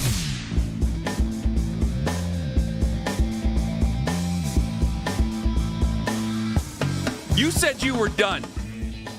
You said you quit. What do you mean? Stop making charts during the show. Big difference. This wasn't a No, chart. this isn't a big difference. This wasn't a chart. This was a social media friendly graphic. You're ridiculous. Go to hell. I'm looking at it right now. Okay, I don't mean, yeah, you know what? Yeah, you can go to hell. I don't care. Would you like to know? You did a side-by-side. Oh, now you're giving the Bomani Jones. Let's bring up the Bomani Jones quote, huh? You want to bring up the Bomani? Which one was him? In the same category where he was talking about Sam Darnold? He was comparing. I wanted the quote about Jalen Hurts. Yeah, well, that was another one. Well, he is much higher, Bomani, on Kyler Murray than most. But there's no doubt, over the last 2 years, if you heard anybody talking about Kyler Murray, they acted like he was terrible. Like there's some That's like guys. he's never, I mean, he had the injury year, but he's never been terrible. Well, it's so weird because there's some guys, like I'm just predisposed to caring about what they say or going, oh, God, whatever. Like when they send me the Kendrick Perkins stuff, I'm like, yeah, I know what you guys want me to do. You guys just want me to rip on Kendrick Perkins and say he's lazy and doesn't watch basketball. When I get sent Bomani Jones stuff, I'm like, I'm interested. Let me hear what he has to say here because I like Bomani Jones. I just think it's good stuff. So he compared. Do we want to play the clip at all? I mean, hell, I keep talking about it. Here's him comparing Kyler Murray to Jalen Hurts. Would you rather have Kyler Murray or Baker Mayfield? Ooh, that is interesting. They're both starting quarterbacks. Would you rather have Kyler Murray or Bryce Young? Kyler Murray, not even close. Kyler Murray or Jalen Hurts? I would rather have Kyler Murray. Would you rather have Kyler Murray or Brock Purdy? I would rather have Kyler Murray, but I can't confidently say he's better than Brock Purdy. Even if I can acknowledge he's better than I ever thought he would be, that'll mean I want him. Would you rather have Kyler Murray or Bo Nix? Kyler Murray. Strong commentary. You think Sean Payton would think about that? No. I think he's got a football lifer in Bo Nix. Yeah, but Sean Payton does not care about anybody's feelings. Bo Nix is not as talented as Kyler Murray. That's the one thing I think me and you have agreed on. Yeah. Is Murray has some gifts. He does have gifts. Well, he's a physical specimen. I know he's not the tallest person in the world. The height's gonna work against him. And that caller, I didn't mean it. Yeah, I know I came off being a jerk to the caller. The caller was saying things I've said my whole life, like go get taller quarterbacks, like go get them. But then you came back with, you can only go after who you can go after. Yeah. And I beat you to it. Now, Kyler is somebody who has shown he can play with his size. Is he a Super Bowl quarterback? Is he ever going to be top 5? No. And that's why I told you. His ceiling's limited. So if the quest in this offseason is to find somebody who can be a top 5 quarterback, Kyler Murray's not that. He's just not. Yeah. And never will be. Which is why I don't know. Part of me is just like, you know what? What the hell? And then I go, well, what are the picks for, Kenny? What are the picks for? Because say they do well. All right, let's see it. Let me play this out. By the way, the side-by-side you had, because I didn't even finish it, it was Mike Sando's QB tiers, the yearly rankings with Kyler Murray and Sam Darnold. Kyler Murray has been ahead of Sam Darnold every year, actually, that these rankings have been out from Mike Sando. Mike Sando we love to have on once a year when he goes over the quarterback rankings. Very smart guy. All right. Now I'm trying to think about a way about Kyler Murray here. You get 8-9 wins with Kyler Murray, right? Kyler Murray's going to need help. He already had Marvin Harrison Jr., but everybody wants to rip on Marvin Harrison Jr. People way too down on Marvin Harrison. All right, so say you bring in Kyler Murray. What are you doing at number 6 overall? Take an offensive lineman. Or maybe Carnell Tate, Mekhi Lemon, maybe. But I'm still going offensive lineman. Okay. Pick number 24. Where are you going? Well, so who's going to be left at wide receiver there? Maybe Jordan Tyson, brother of Jalen Tyson, who we are speculating might have had the quote about the Pistons. And the medicals are going to scare some people off, but that's where maybe you can pounce. So my issue would be here, go, hey, if you really want to go with Kyler Murray, it makes this draft that much more important because if you hit on this draft, then I go, okay, what the hell are the picks for? If I don't like what I saw in Kyler Murray, I can trade picks and I can go up and get a rookie, and I have him playing with second and third year guys and other rookies, and I get moving with that, even though it's going to take away from my haul of what I can use later. And helping out that defense, because you're always still trying to build a defense. They're here and gone very quickly, but there is a way that you can make it work with Kyler Murray. I'm more open to it than I was 4 hours ago, okay? J.B. Bickerstaff yesterday, right before the game, he was asked about an anonymous quote from a Cavaliers player that said the Pistons are not on the Cavs level. Honestly, what, if any, response do you have? I have no response. If you mean it, you don't say it anonymously. We have an email that we all three agree it might be Jalen Tyson? We're speculating. All speculation. Recklessly as well. I was thinking it could be Schroeder or Ellis, one of the new dudes. Okay. But I liked what you guys thought. That's the Tyson where I thing started, could be it. and then I think Tyson fits in that bubble more than he fits in veteran Cavaliers. He would say something like that. Tyson would. Langdon, who listens to us and sends us emails. Oh, yeah. Says the Jalen Tyson guess is a sensible one, and it's probably the right one. But I can see Thomas Bryant, who got laid out on a cheap shot last season by Beef Stew, Isaiah Stewart, which got Stew thrown out of the game, saying that off the record, too. Great job yesterday on the broadcast. They showed that and went back with the history there, and it was such a cheap shot. Did Langdon just send that email off the record? Did I read that right, or am I just like... Was he supposed to be anonymous? I don't know. Nah, I'm fine. What the hell with it? Here, let's just do this. Yeah, there you go. Whoopsie daisy. And then we're fine. Yeah, we're fine. Covers it all up, guys. Don't worry about it. Yeah. That's great. It's just not a... It's not a name I would expect because he's not a name that the casuals know until... He had a great game last night, right? Uh-huh. Like, he's just not a casuals name. Like Jalen Tyson worked his way from being a not casuals to casuals, right? Casuals know Jalen Tyson. Bingo. Thomas Bryant is still not for the casuals. Thomas Bryant is definitely, you're right. One day. Maybe one day, God willing. Delly wasn't for the casuals, and then he became for everyone. Guys, Jalen Tyson's shooting 45%. We've been looking for 3-and-D, and that doesn't even begin to describe his game. When you got guys in other cities who are covering other teams mentioning Jalen Tyson, you're starting to get special. I'm telling you. Not that those guys are casual, but they cover those teams exclusively, and they're like, well, you got that young guy like Jalen Tyson who I just love. It's like, yeah, you do. You got to go to the Future Stars game. Yep. That block on Kay Cunningham driving to the basket in transition, that's not easy to do for a dude like that. That's easy 2 points against almost anybody else in the league, and Tyson tracked him down, timed it up.